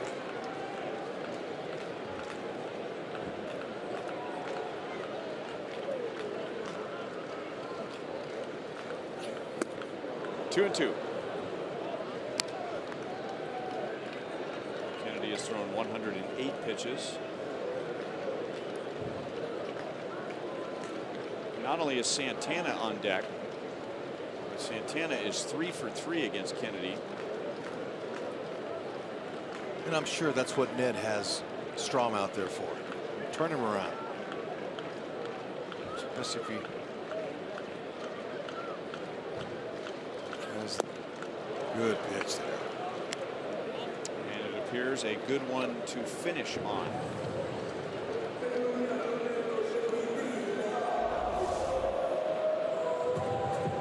Yeah, put a nice little break to it. Spun it down.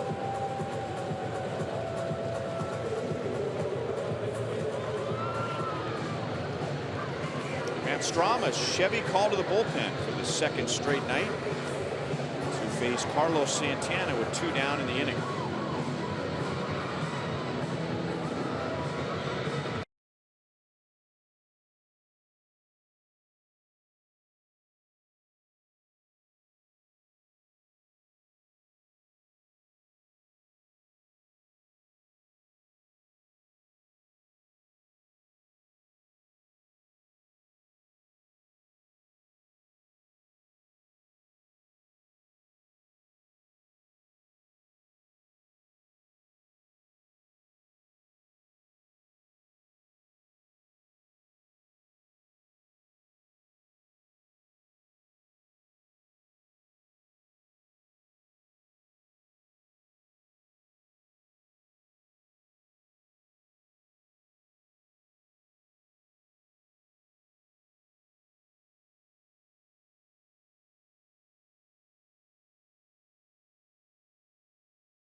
Brought to you by your local Kansas City area Chevy dealers. Visit us for great prices on the all-new 2016 Malibu. By Panera Bread. Food as it should be with 24 Kansas City metro locations. And by Academy Sports and Outdoors. Right stuff, low price, every day.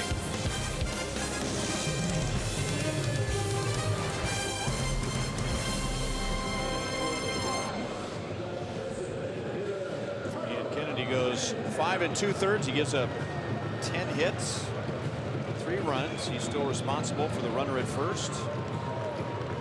And Matt Strom, for a second straight night, is called upon to pitch to Carlos Santana, the runner at first, and 2 outs. Last night it was in the 7th inning. Tonight it's in the 6th. And last night he got Santana to ground into an inning-ending fielder's choice. Santana is 3 for 3 tonight. Sorry, HUD, with a double and a run scored. He's been swinging a good bat, but you know, Ned, he sees the numbers versus right-handed pitchers. Santana has 29 home runs and a .518 slugging percentage. Versus lefties, just 4 home runs, .382. So you had to go ahead and get him on his weaker side. Although he has 157 at bats from the right side. It's not anything like he is getting from the left side of the plate.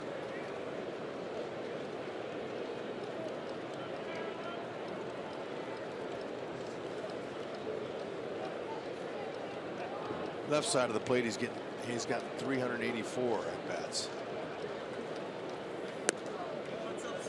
2-1. Strom, good fastball, power, low to mid 90s. Effective slider, occasional changeups.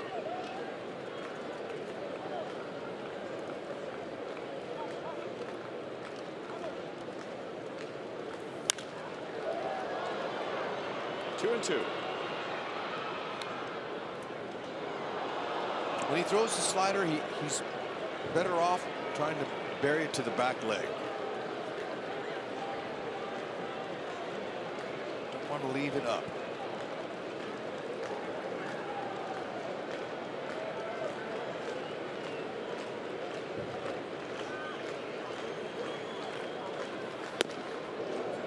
Just inside.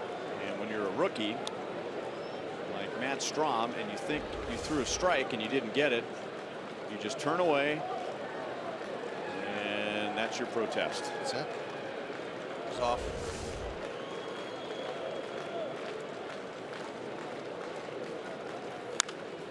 Another foul ball. Got him in swing mode now, so now's when you drop the slider on him. Down. See if he'll swing over the top. It's a good eye though when he walks.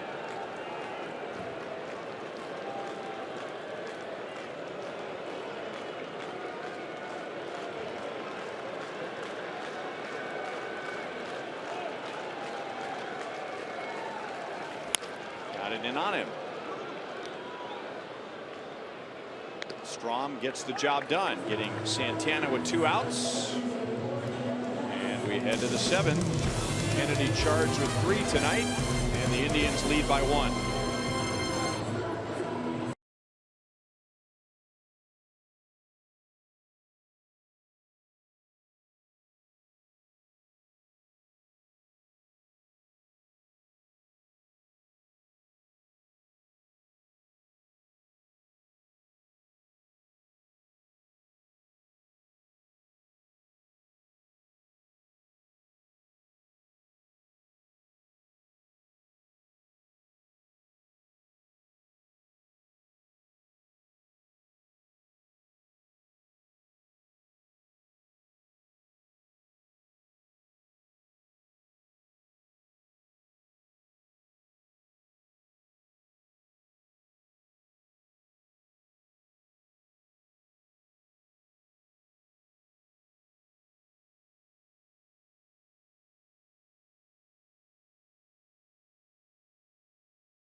Retired 16 of 18 inherited runners or stranded them on the year. Let's take a look at some playoff possibilities here. And a walk-off, incredibly timely for Robinson Cano and the Seattle Mariners. The sac fly in the 12th to beat Toronto. That's our Northtown Mazda game break. They had lost 2 of 3 over the weekend to Houston and lost 2 straight to Toronto. So they end up salvaging that series, and they are in a dogfight. A lot of people thinking that this stretch has perhaps eliminated Seattle, but Robinson Cano, before an off day and a trip to Minnesota, gives them some life in their playoff hunt, guys. All right, Joel. Houston also won, and Detroit and Minnesota, they're in a rain delay, so opportunities for them to gain some ground as Baltimore in the 2nd wild card spot. They're about to get swept. Is that a 3-game series or a 4-game series? 3. Boston leads Baltimore 5-1 in the top of the 7th inning. Chisenhall backs up and onto the track to get Alcides Escobar. Escobar is 0 for 3. And Kluber has set down the last 8 Royals. That broke a string right there. Kluber had struck out 5 in a row for the final 2 outs of the 5th and all 3 outs of the 6th. He has struck out 9 Royals tonight. His next pitch will be his 100th. Yeah, he's everything we thought he would be tonight. Royals aren't done though. They got a chance at him.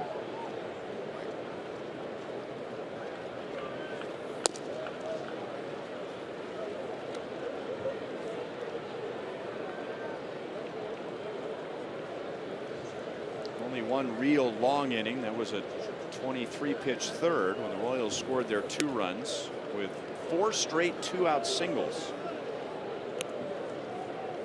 And Salvador Perez, 2 outs in that inning, drove in Hosmer to put the Royals in front 2-1, and that was the last hit. Cuthbert to the gap in deep right center field, off the bottom of the wall. And another second half double for Cheslor Cuthbert.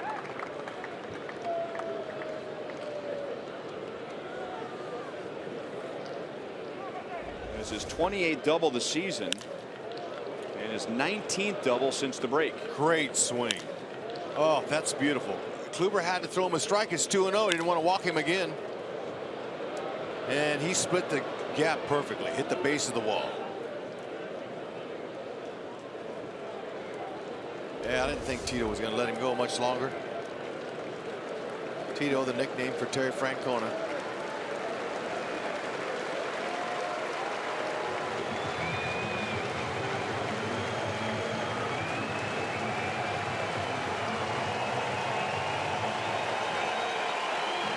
And it's Andrew Miller and a Chevy call to the bullpen coming on in the 7th inning.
Handed against Corey Kluber. We'll switch to the right side. Andrew Miller came into the game in the 8th inning last night, the 7th inning tonight. Here's our Quicken Loans Rocket Arms. And the Cleveland Indians bullpen has gone to another level since the acquisition of Miller following the trading deadline. Their bullpen has the best ERA in the league, the fewest blown saves, and have the lowest percentage of inherited runners scoring. That pitch is way outside to Burns. So this is Andrew Miller and Cody Allen are kind of co-closers, and they're just used as needed by Terry Francona. No set roles. Okay, now you mix in Brian Shaw and Dan Otero. There's their 4 guys at the back end of their pen. It's like we had ours with Davis, excuse me, with Madsen, Hochevar, Herrera, Davis. Francona has got those guys. Cody Allen, Andrew Miller, Brian Shaw, Dan Otero. That's going to be how they're going to win games in postseason. Even though they lost Salazar and Carrasco, they still have that pin. That bullpen in this modern game gets you wins. They got a good offense. Fouled straight back. There was a buzz that the Indians were going to try and get one of those Yankees relievers, either Andrew Miller or Aroldis Chapman. And apparently Cody Allen went to the Indians and said, look, if you can get one of those guys, go get one of those guys. I want to win. And if it costs me some saves, that's all right. Oh. Ramirez has a tough play. And he throws out Burns. So Cuthbert stays at second base. And that really freed up the Indians to go make that move. They didn't have to worry about how their current closer would respond to it. And Terry Francona had a great line, HUD. Play on Ramirez, the ball scooted on him. But Terry Francona said, if you have a closer by committee, what that really means is you don't have a closer. He has a closer by choice. It just depends on what the matchups are. And that's who he's going to go with. And he's fortunate that he has two guys like Allen and Miller who have little egos, and they'll come in when the manager calls them to come in. You know, so he's got them all pulling on the same end of the rope. What a play by Ramirez right there. That's a big league play. See how he turned his glove over just in time, robbing Billy Burns. This game would have been tied, and Burns would have had a double. What a play. That was a big league play. Remember that play made on the smash by Paulo Orlando early in the game last night? Yep. Backhand. 1-2 on Dyson. Last minute on that play, he turns his glove to the backhand side. Watch this great angle here. Watch this. Now he's going to feel it. No, I got to turn. How about that? See how that late turn like that? That's incredible hands. Very soft. Still 1-2. Might have saved the game. Good at bat by Billy Burns. This left-hander's incredible. He's one of the best. He's got a rubber arm, obviously. 94 to 97, cutter, sinker, big slider.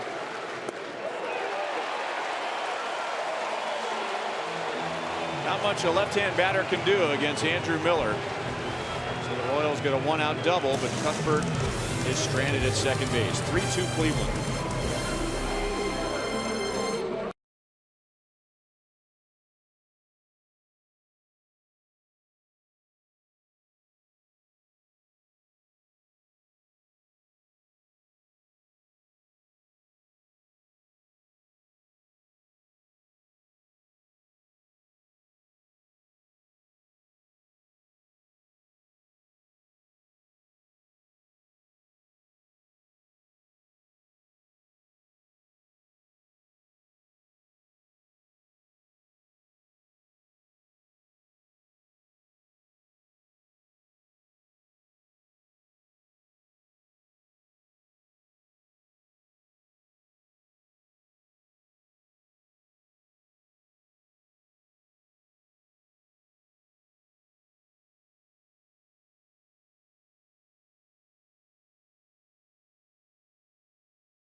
Strong came on and got Carlos Santana doing the inning, and that was the only man he faced. That was a tie game. Now Royals down. It was also a tie game later in the game, and Ned Yost was able to give the ball to Kelvin Herrera. Tonight, Strom stays on for the seventh. Left-hand hitting Jason Kipnis takes outside. Kipnis, switch hitter Lindor, and then right-hand hitting Mike Napoli.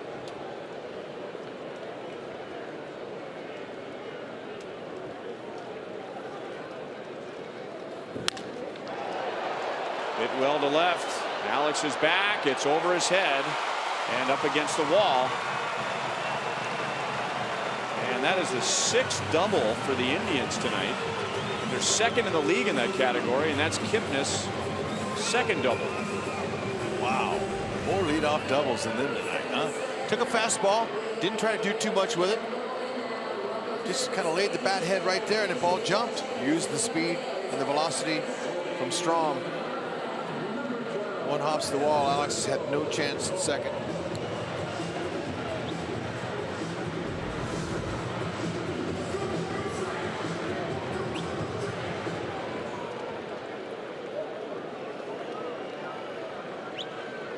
Hosmer comes in, ready for a bunt with Lindor at the plate. Strom turns. Lindor didn't tip his hand. Matt Strom in his big league debut on July 31st gave up 1 run in 1/3 of an inning. Bunted foul. 1 run in 1/3 of an inning in his big league debut. Since then, Matt Strom has given up 1 run in 18 innings. Now he's got to work around a leadoff double in the 7th inning with the Royals down by 1. Now Cuthbert comes in after Lindor tried to bunt the first pitch. Now he's swinging away, and it's 0-2.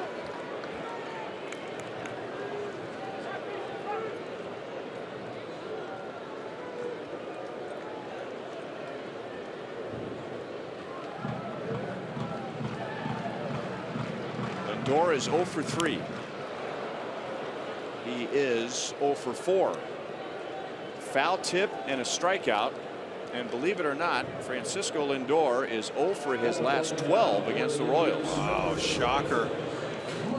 Similar stances from both sides of the plate. He's good, but that pitch was even better. Way to bury the slider. Lindor, you've got to go.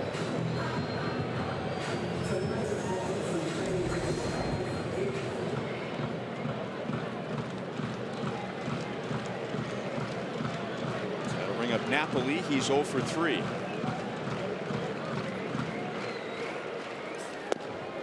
Changeup. And a great. Napoli was guessing heater all the way.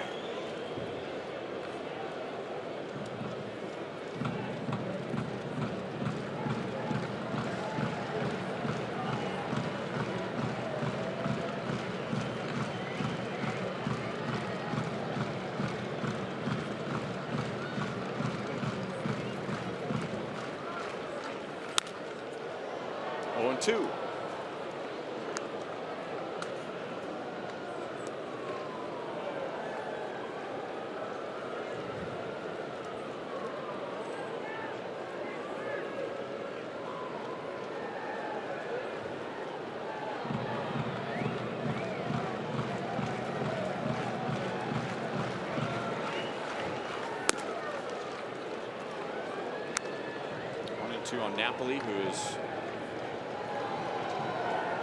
in his last,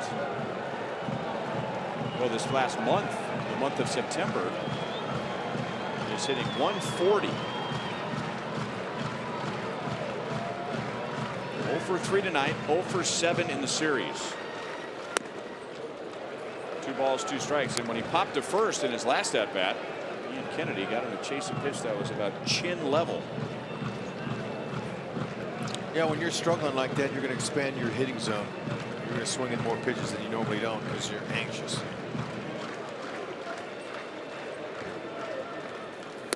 Struck him out.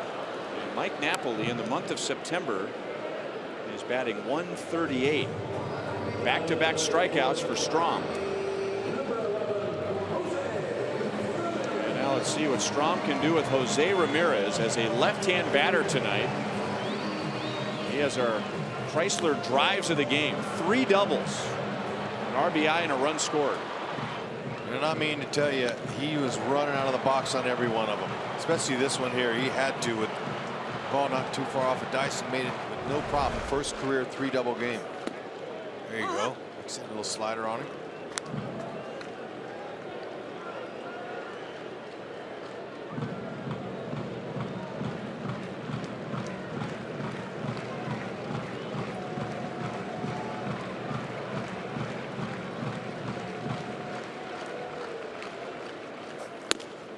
So you think he might be a little bit easier to get out from the right side? He's hitting 310 from the right side of the plate, 312 from the left side. Doesn't get more balance than that. No. He has had some kind of season. And we showed you the numbers of all the big hits he's got. 360 on average, runners in scoring position.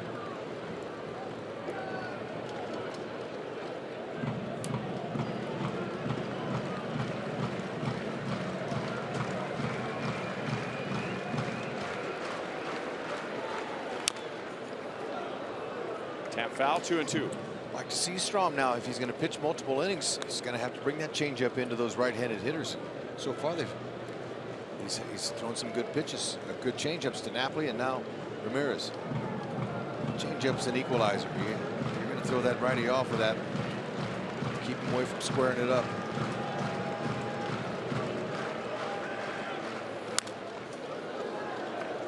Do it again.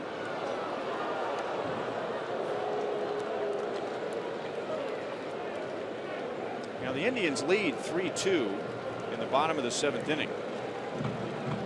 But in the 3rd, they had 2 on, nobody out, didn't score. 4th inning, leadoff double, didn't score. And now leadoff double in this inning, and they're 2 down. 3 balls, 2 strikes. Left-hand hitting Lonnie Chisenhall is on deck.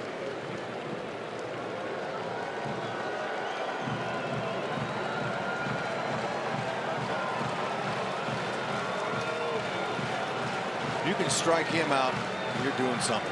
He's hot. Change up again. Just wants that on the outer half. That got too much to the plate. It's right down the middle.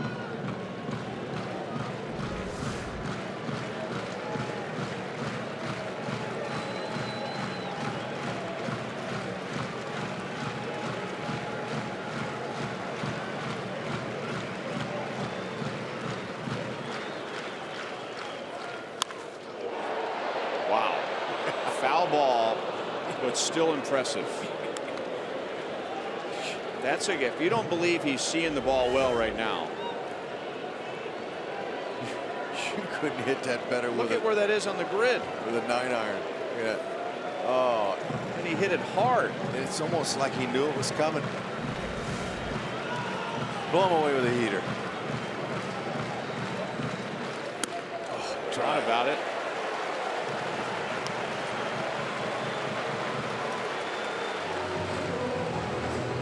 Ned has a little chat with Dave Island. Lonnie Chisenhall was the scheduled hitter. And Terry Francona is going to go to his bench and bring up Abraham Almonte, who started in left field last night as a switch hitter. Francona not afraid to use his bench late in games. Got some nice complimentary players. 1 for 10 off the bench as a pinch hitter Almonte this season.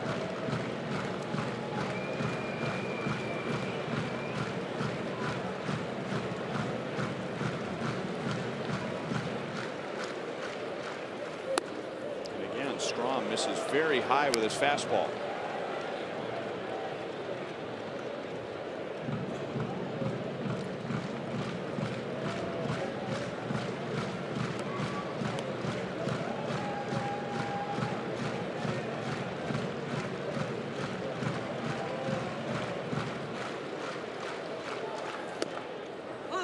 Inside at 91.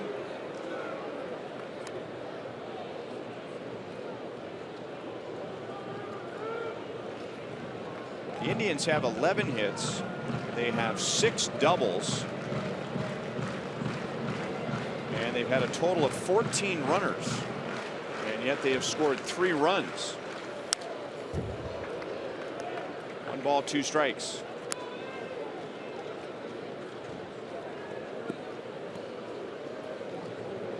Royals in the top of the 8th inning. We'll have Merrifield, Hosmer, Morales.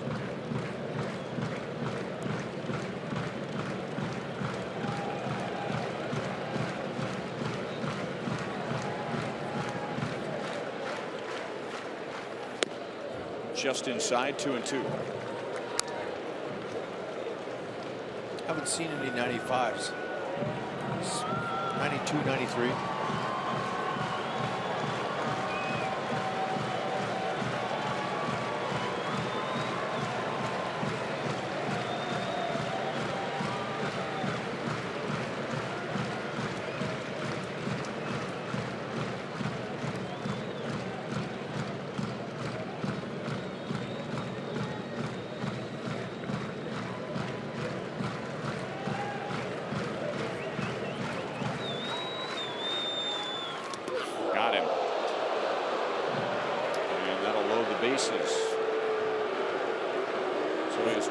Trying to work Almonte in one pitch after another, either on the corner or just inside. That is a rib ball. Total nothing but ribs. 93. And that will set you back.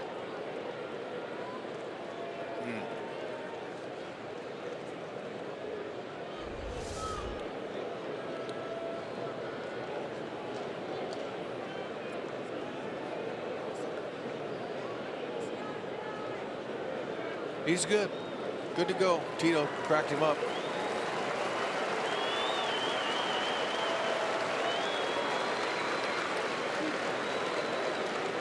Ed has Kevin McCarthy warming up in the bullpen. Rajai Davis, right-hand batter, coming up. So Strom gives up a double, a walk, and he hits a batter. He also strikes out 2. And McCarthy comes on. Bases loaded, 2 down.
Royals baseball is brought to you by the Missouri Lottery. Every ticket you play gives back to schools across Missouri, so play it forward with the Missouri Lottery. By Menards. Save big money at Menards on all your home improvement needs. And by your Midwest Ford dealers. Visit us at your MidwestFordDealers.com. The birthplace of rock and roll and the Rock and Roll Hall of Fame.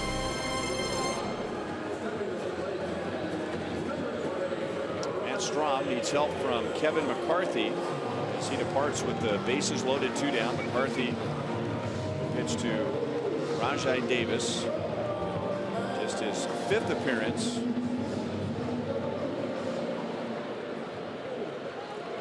His first 2 appearances in situations just like this, coming in with 2 outs in the inning to get 1 batter.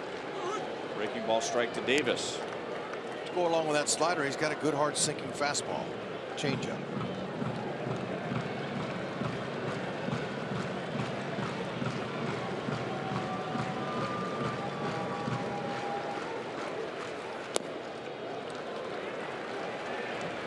One and one.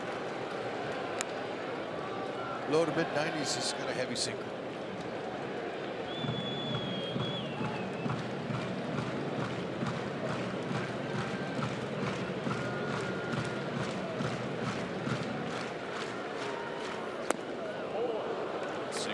disappeared on Davis. 1-2. That's a great pitch. I'm telling you, this kid's got a nice future here if we can just trust that. Stay down in the zone with that pitch. That'll work. Slider moving away.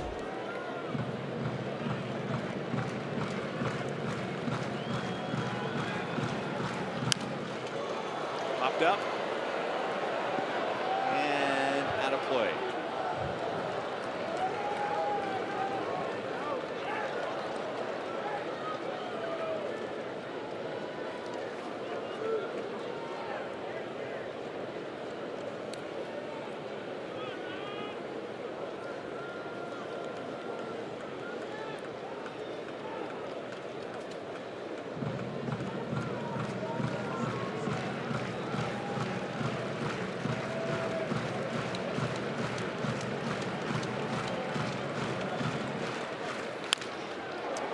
Escobar will go to second, and it's in time. McCarthy gets the job done. The Indians lead 3-2, but they have left 10 runners on base in 7 innings. Let's get those Royals fans off their seat here.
Indians, and they have left 10 runners on base. The Royals have only left 5 on base. They haven't had nearly as many opportunities as the Indians had. So the Royals try and make Cleveland pay for that, as Abraham Almonte stays in the game in right field, still rubbing that area where he was drilled by Matt Strom.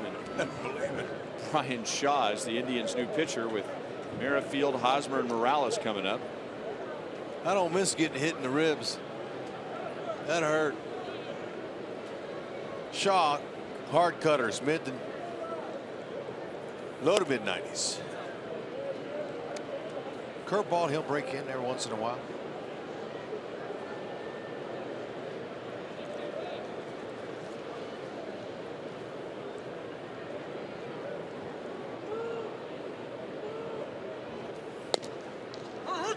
On WHIT. He's 1 for 3 tonight with a run scored. Shaw pitched 2/3 of an inning last night.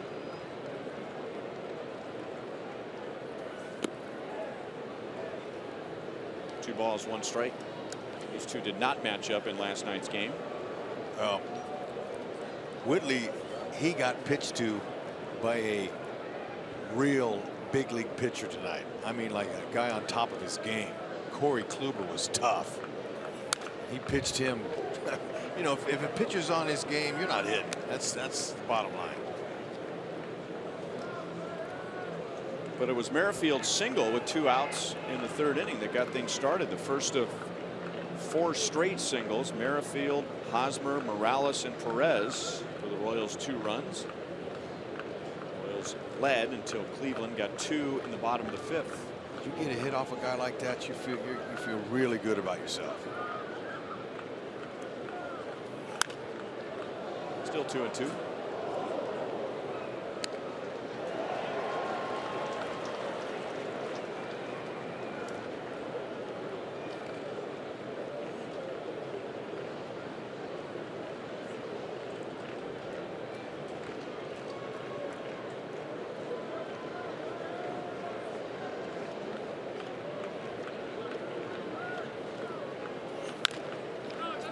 One big hop to Napoli.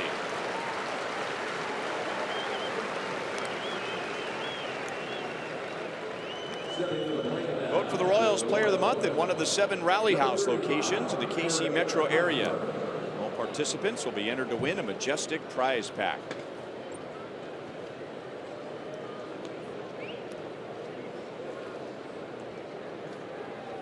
Eric Hosmer was part of that 2-run 3rd inning. He had one of the 2-out singles, and he scored the then go-ahead run on a Salvador Perez base hit.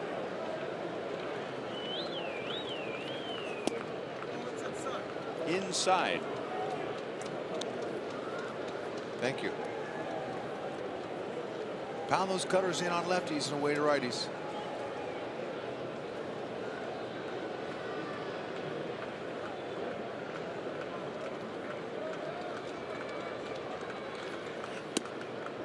Plus, 2-0. Shaw has some deception. He throws across his body. He's a tough guy to pick the ball up on.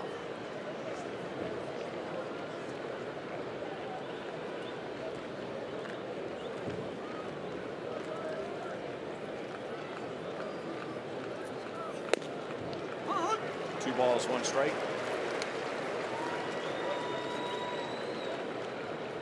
When a pitcher has an above average pitch, it's always interesting to hear their story. Where did they learn that pitch? Who taught it to them? At what point of their career did they learn it? Another chopper out to Napoli. This one's right at the bag. 2 down. For Shaw, and this happens quite a bit. You come to a game early enough and you'll see pitchers playing catch in the outfield. And, you know, they're keeping their arm loose, keeping their arm strong. And then sometimes one of the pitchers will go down like a catcher, and the other pitcher, you know, at maybe 3/4 effort will throw, but they're messing with grips. You know, what happens if I grip it like this? What if I turn it a little bit this way? And that's what happened with Brian Shaw. He was playing catch in instructional league. He had used all the innings that his team wanted him to use. He was with the Diamondbacks at the time, and was in the outfield playing catch with Wade Miley. They were together in the Diamondbacks organization, just experimenting with different grips, and then all of a sudden, voila, wow. You see how that ball moved? Try it again. Can you do it again? Try it again. Same story for Mariano Rivera. Mariano Rivera was an over-the-top 98-mile-an-hour fastball guy and messing around with grips, and in a flash, he's a Hall of Famer. Right. Good story, but you're right. That's what they do. They work on their craft a lot, just on flat ground, playing catch. Talking to their teammates. Now, how do you hold that pitch? Show me how you hold that. Sometimes it works for one guy and it doesn't work for the other guy. And you get a new guy, a new pitcher that comes over. He had a certain pitch, and he shows it to him.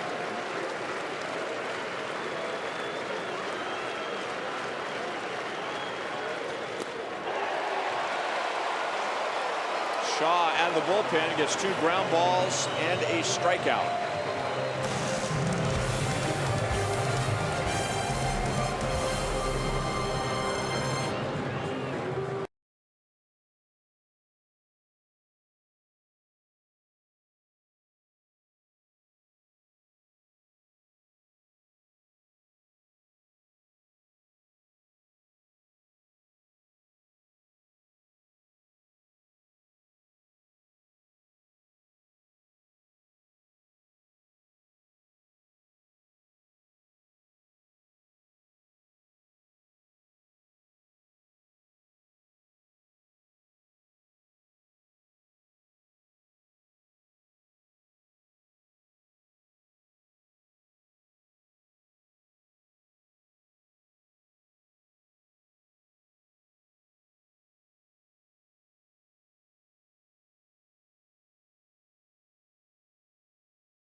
Cleveland up on the Royals 3-2 here at Progressive Field.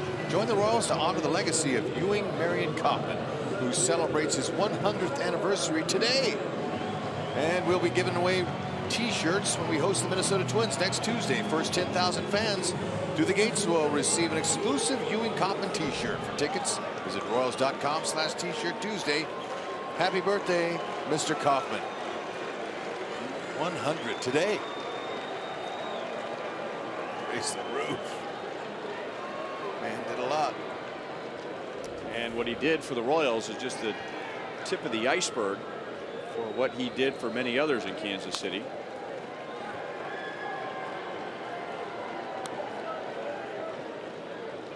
When Mr. Kaufman realized that he was ill and was going to have to come up with a plan, when he passed away, came up with a very unique plan to make sure that the Royals stayed in Kansas City. And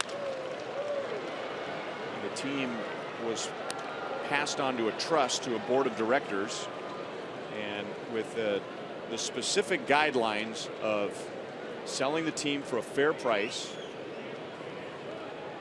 making sure that the buyer kept the team in Kansas City, and that the proceeds would all go to charity. Wow. How about that? So it took a while. Huge Mr. heart. Glass was part of the board of directors. He was the chairman of the board of directors. They vetted the whole process, a lot of different candidates, and in the end, Mr. Glass was the best fit. And all the money that Mr. Glass spent went to charities in and around Kansas City. To build it up. Love it. Kevin McCarthy got Rajai Davis with the bases loaded, 2 down in the 7th inning. He stays on for the 8th. Naquin, Perez, and Santana coming up. There's a shot past third base coach Mike Sarbaugh, and then Naquin hit the deck.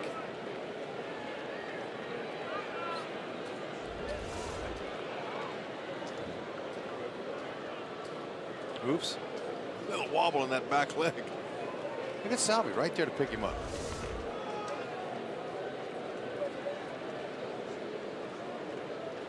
It's like Naquin's trying to shoot him to left field, fouling off all those pitches down the left field line. Over the mound, over the bag.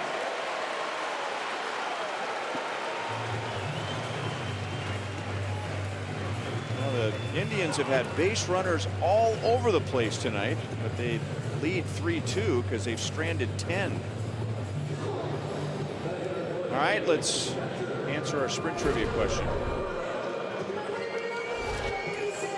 Which 2 pitchers hold the Royals record with 7 seasons, not 7 consecutive seasons, but just 7 seasons of 30 or more starts?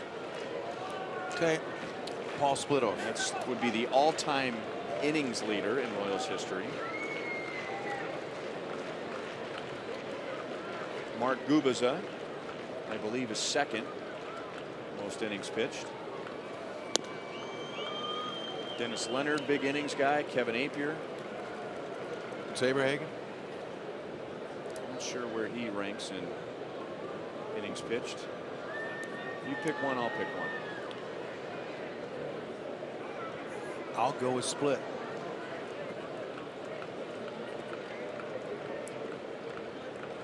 And I will go with Mark Gubicza. The bunt is down, and the out is recorded. Perez gets Naquin to second base. We're 50% correct. Now, what do you think? Are you right or am I right? You are. I don't know. I'm going to change my answer. Okay. I'm going to go to Kevin Apier. We're still 50% correct. Okay, you're right. All right, Dennis Leonard. There we go. We finally got it. There you go. Workhorses. Both great guys. Miss Split.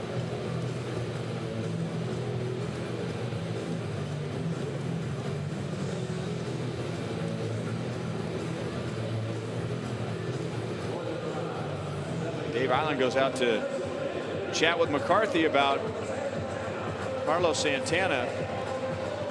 they might walk with an open base, and they have Scott Alexander warming up in the bullpen. And left-hand hitting Jason Kipnis coming up. And they're not going to walk him, but I would imagine they're going to pitch him carefully.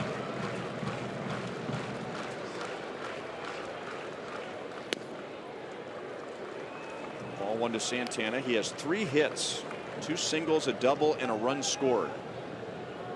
And he has a career high 33 home runs this year. He hit number 33 last night.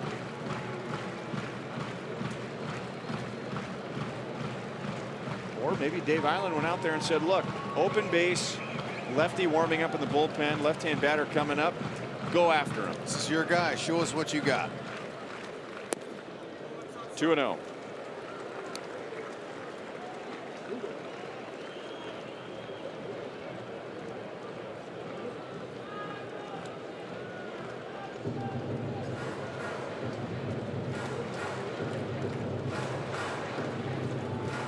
Santana, with his big swing, will take a walk. He has 94 this year, and he is the only current player in the major leagues who has 6 straight seasons with at least 90 walks.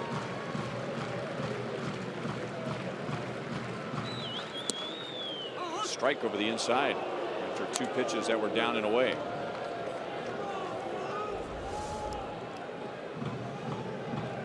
Good spot. Stay right there and challenge him.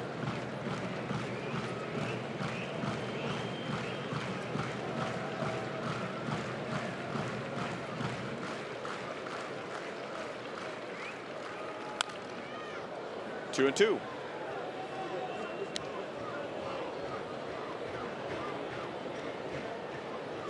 Indians had the leadoff man on the first, didn't score. 2 on, nobody out in the third, didn't score. Leadoff man on the fourth, didn't score. Leadoff man on the fifth, did score. Leadoff man on in the sixth, didn't score. Leadoff man on in the seventh with a double, didn't score. Leadoff man on here in the eighth. Line to center field, 1 hop to Dyson. They're going to wave the runner home. Dyson's throw is up the line, and now Santana in a rundown, and Salvador Perez runs over to get into the rundown and tags him out.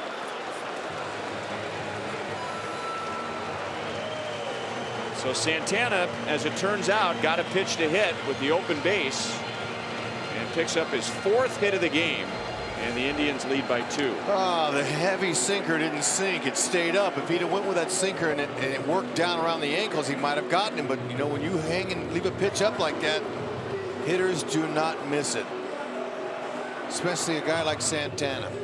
So too bad. McCarthy had a chance there, and he just didn't execute the pitch he wanted. Great hustle by Salvi. Look at the energy this guy has. He's all over the place this late in the season.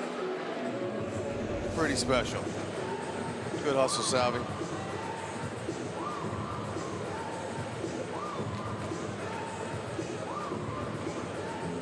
And it'll be Scott Alexander to face Jason Kipnis.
Telecast is presented by the authority of the Kansas City Royals and may not be reproduced or retransmitted in any form.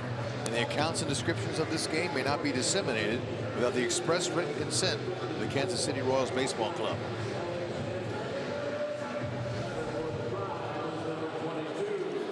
Scott Alexander will pitch to Jason Kipnis. 2 outs and the bases empty. The Indians have added a run in the 8th. Charge to Kevin McCarthy. He didn't leave a pitch up the entire time until that last pitch. And you know, the hitter he senses that area of the plate and he'll miss it.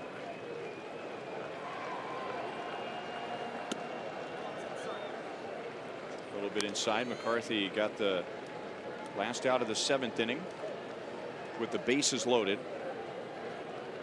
Naquin singled. Perez bunted. Santana got him home, and then Santana got caught in a rundown after the throw to the plate, which was scored 8-2, 6-2. So 2 down, nobody on. Kipnis has 2 doubles. He's driven in a run and he scored a run. And now 3-0. Lindor is on deck.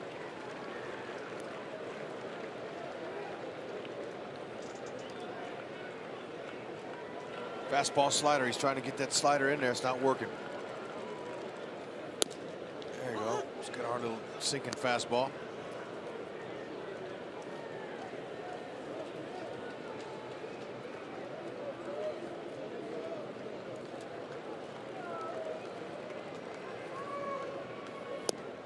Full count.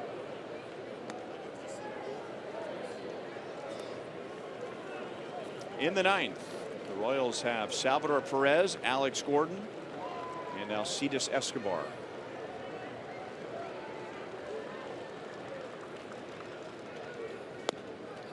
Strike 3, inning over.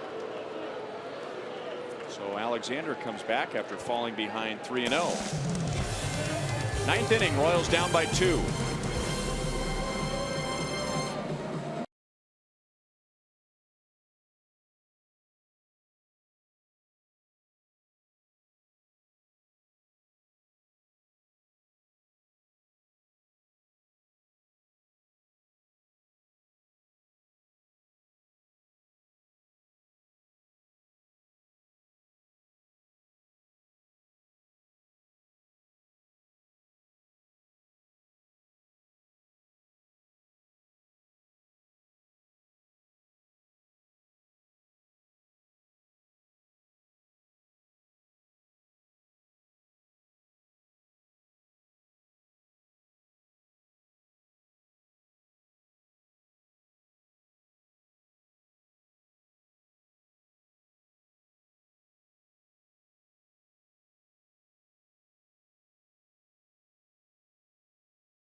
To follow the postseason is with MLB.com At Bat, the #1 app for live baseball.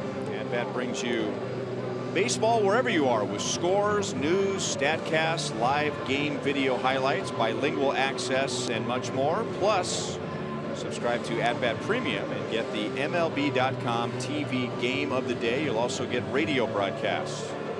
Download MLB.com At Bat for your favorite device right now.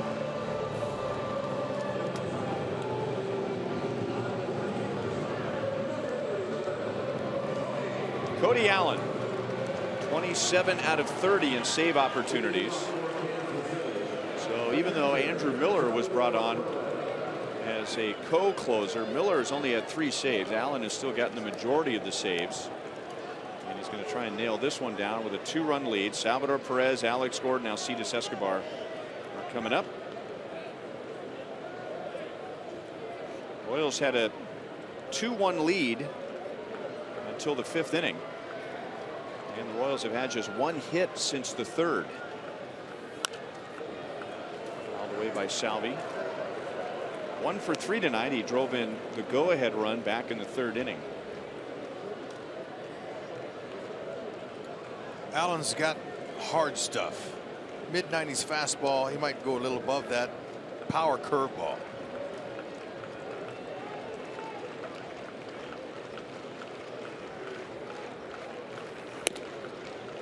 And 1.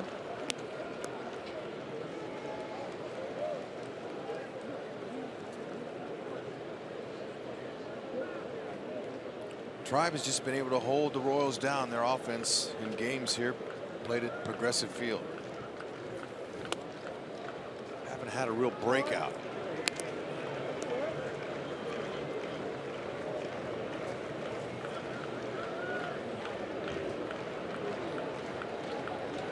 Five runs in the last 5 games here.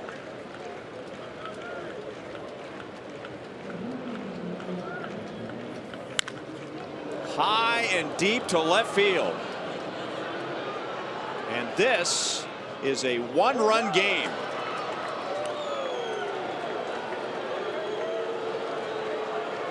Salvi with his 21st moonshot. That ball that ties his career high, and he hit it to the stars. Oh man, I haven't seen a home run hit that high. Cody Allen saying, where is that going? Look at the trajectory of that. That would, oh, as high as the lights, came straight down.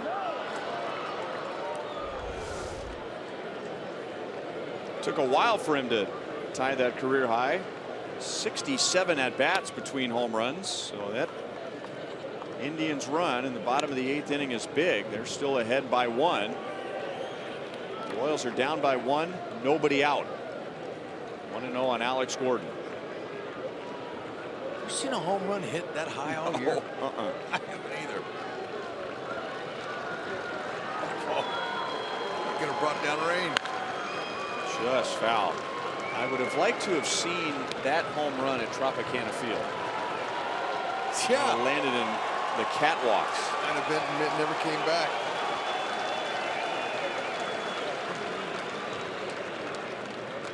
And another Royals hitter who has good numbers against Cody Allen. 3 hits, 2 home runs. 1-2.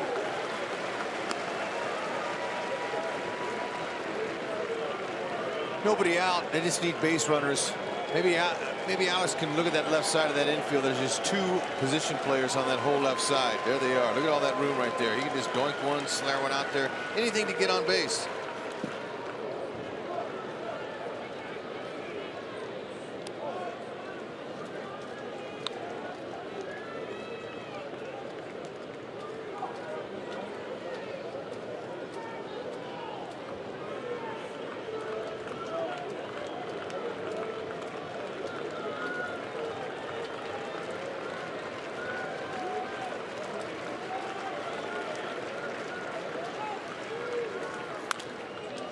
Still 2-2. Right idea. 2 strikes, you're up there. You're protecting. But if you see a pitch like he just saw right there, and he just gonna flare it out there.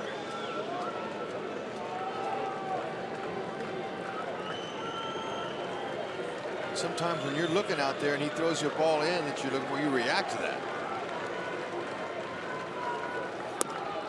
Full count. Escobar will be next.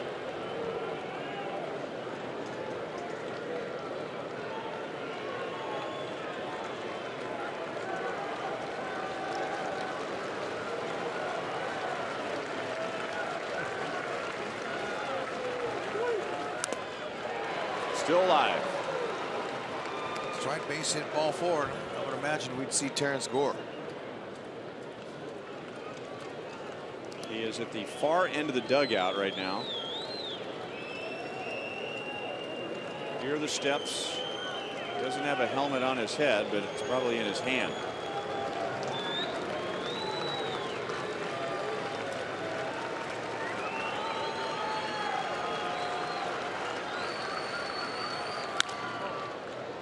Out of play again. He's getting closer and closer. You can see Perez putting that fastball sign down, sitting on the outer half there. A little bit nervous about coming in with a heater, knowing that Alex could jump him and tie this up.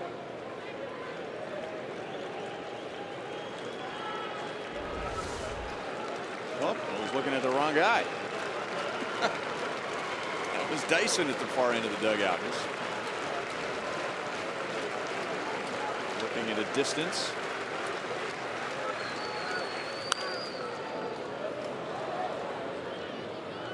Yeah, Alex is locking himself in here. 10th pitch coming.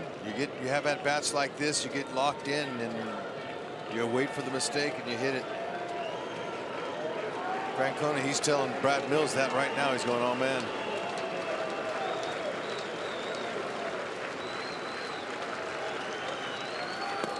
Ball 4.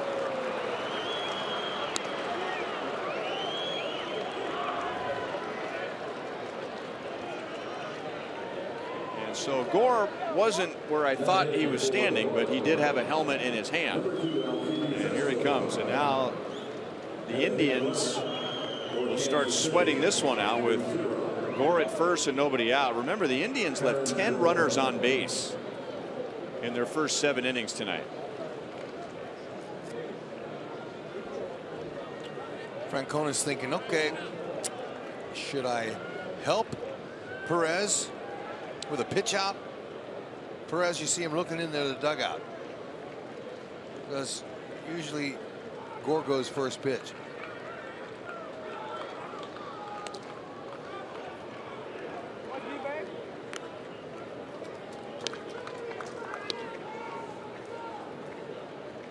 $17 out of 17 in the regular season.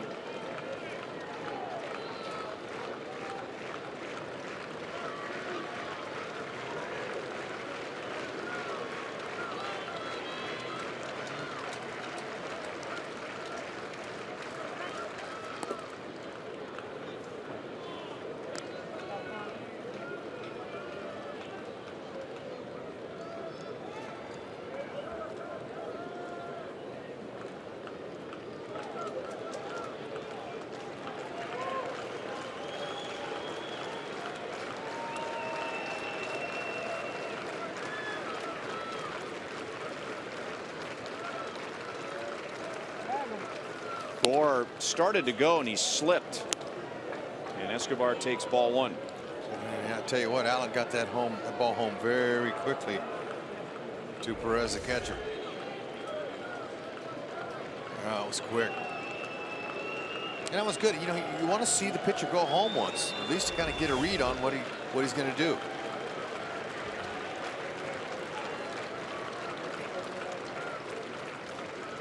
There he goes. Pitch is a strike. Gore is out for the first time in his career.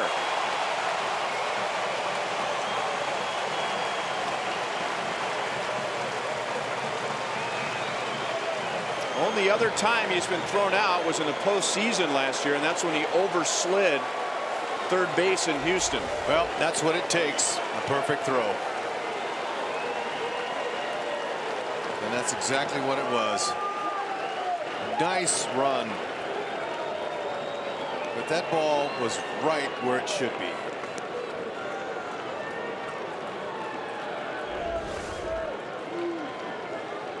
One and one on Escobar. 1-2. There's that hard curve you were talking about.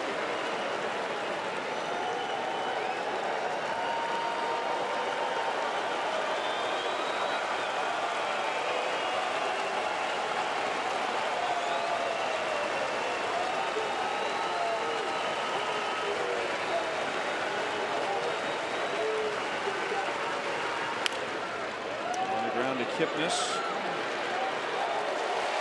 2 down. You know, Roberto Perez, he deserves a lot of credit for that. That was a big play that he made. He stepped up. But, you know, it has been no accident. That makes him 8 for 18 in steal attempts. His catching, it's over 41%. And look at that. He got on top of it. He stood straight up, and he put that ball right on it. And look at that emotion. They all know how great Gore is. And look at that throw right from his ear. Right from his ear. That keeps the ball straight from tail, and it goes straight downhill. El Perfecto. Great throw.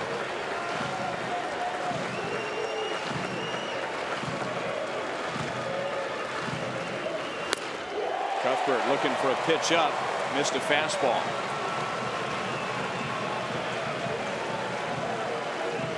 Doubled his last time up against Kluber.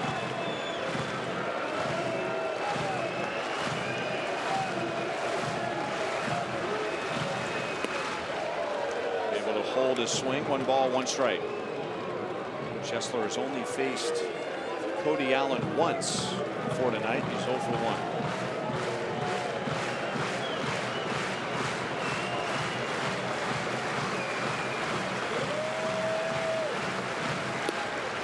Two balls, 1 strike.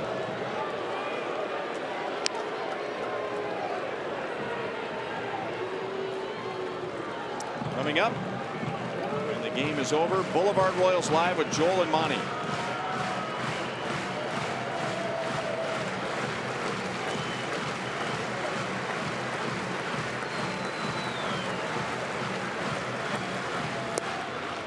Three and 1. Burns is on deck. Ned also has Nava on the bench. Colon, Orlando, Dozier. See if he can get him a pitch and tie it up. Drilled to center field, but right at Naquin. So the Royals make the Indians sweat it out in the 9th inning. Cleveland hangs on. That officially eliminates the Royals from any chance of winning the division. It also puts an end to their impressive streak of 6 consecutive winning road series. And this has been a bad place for the Royals this year. The Royals have lost 8 of 9 at Progressive Field. Final score 4-3. We'll be right back.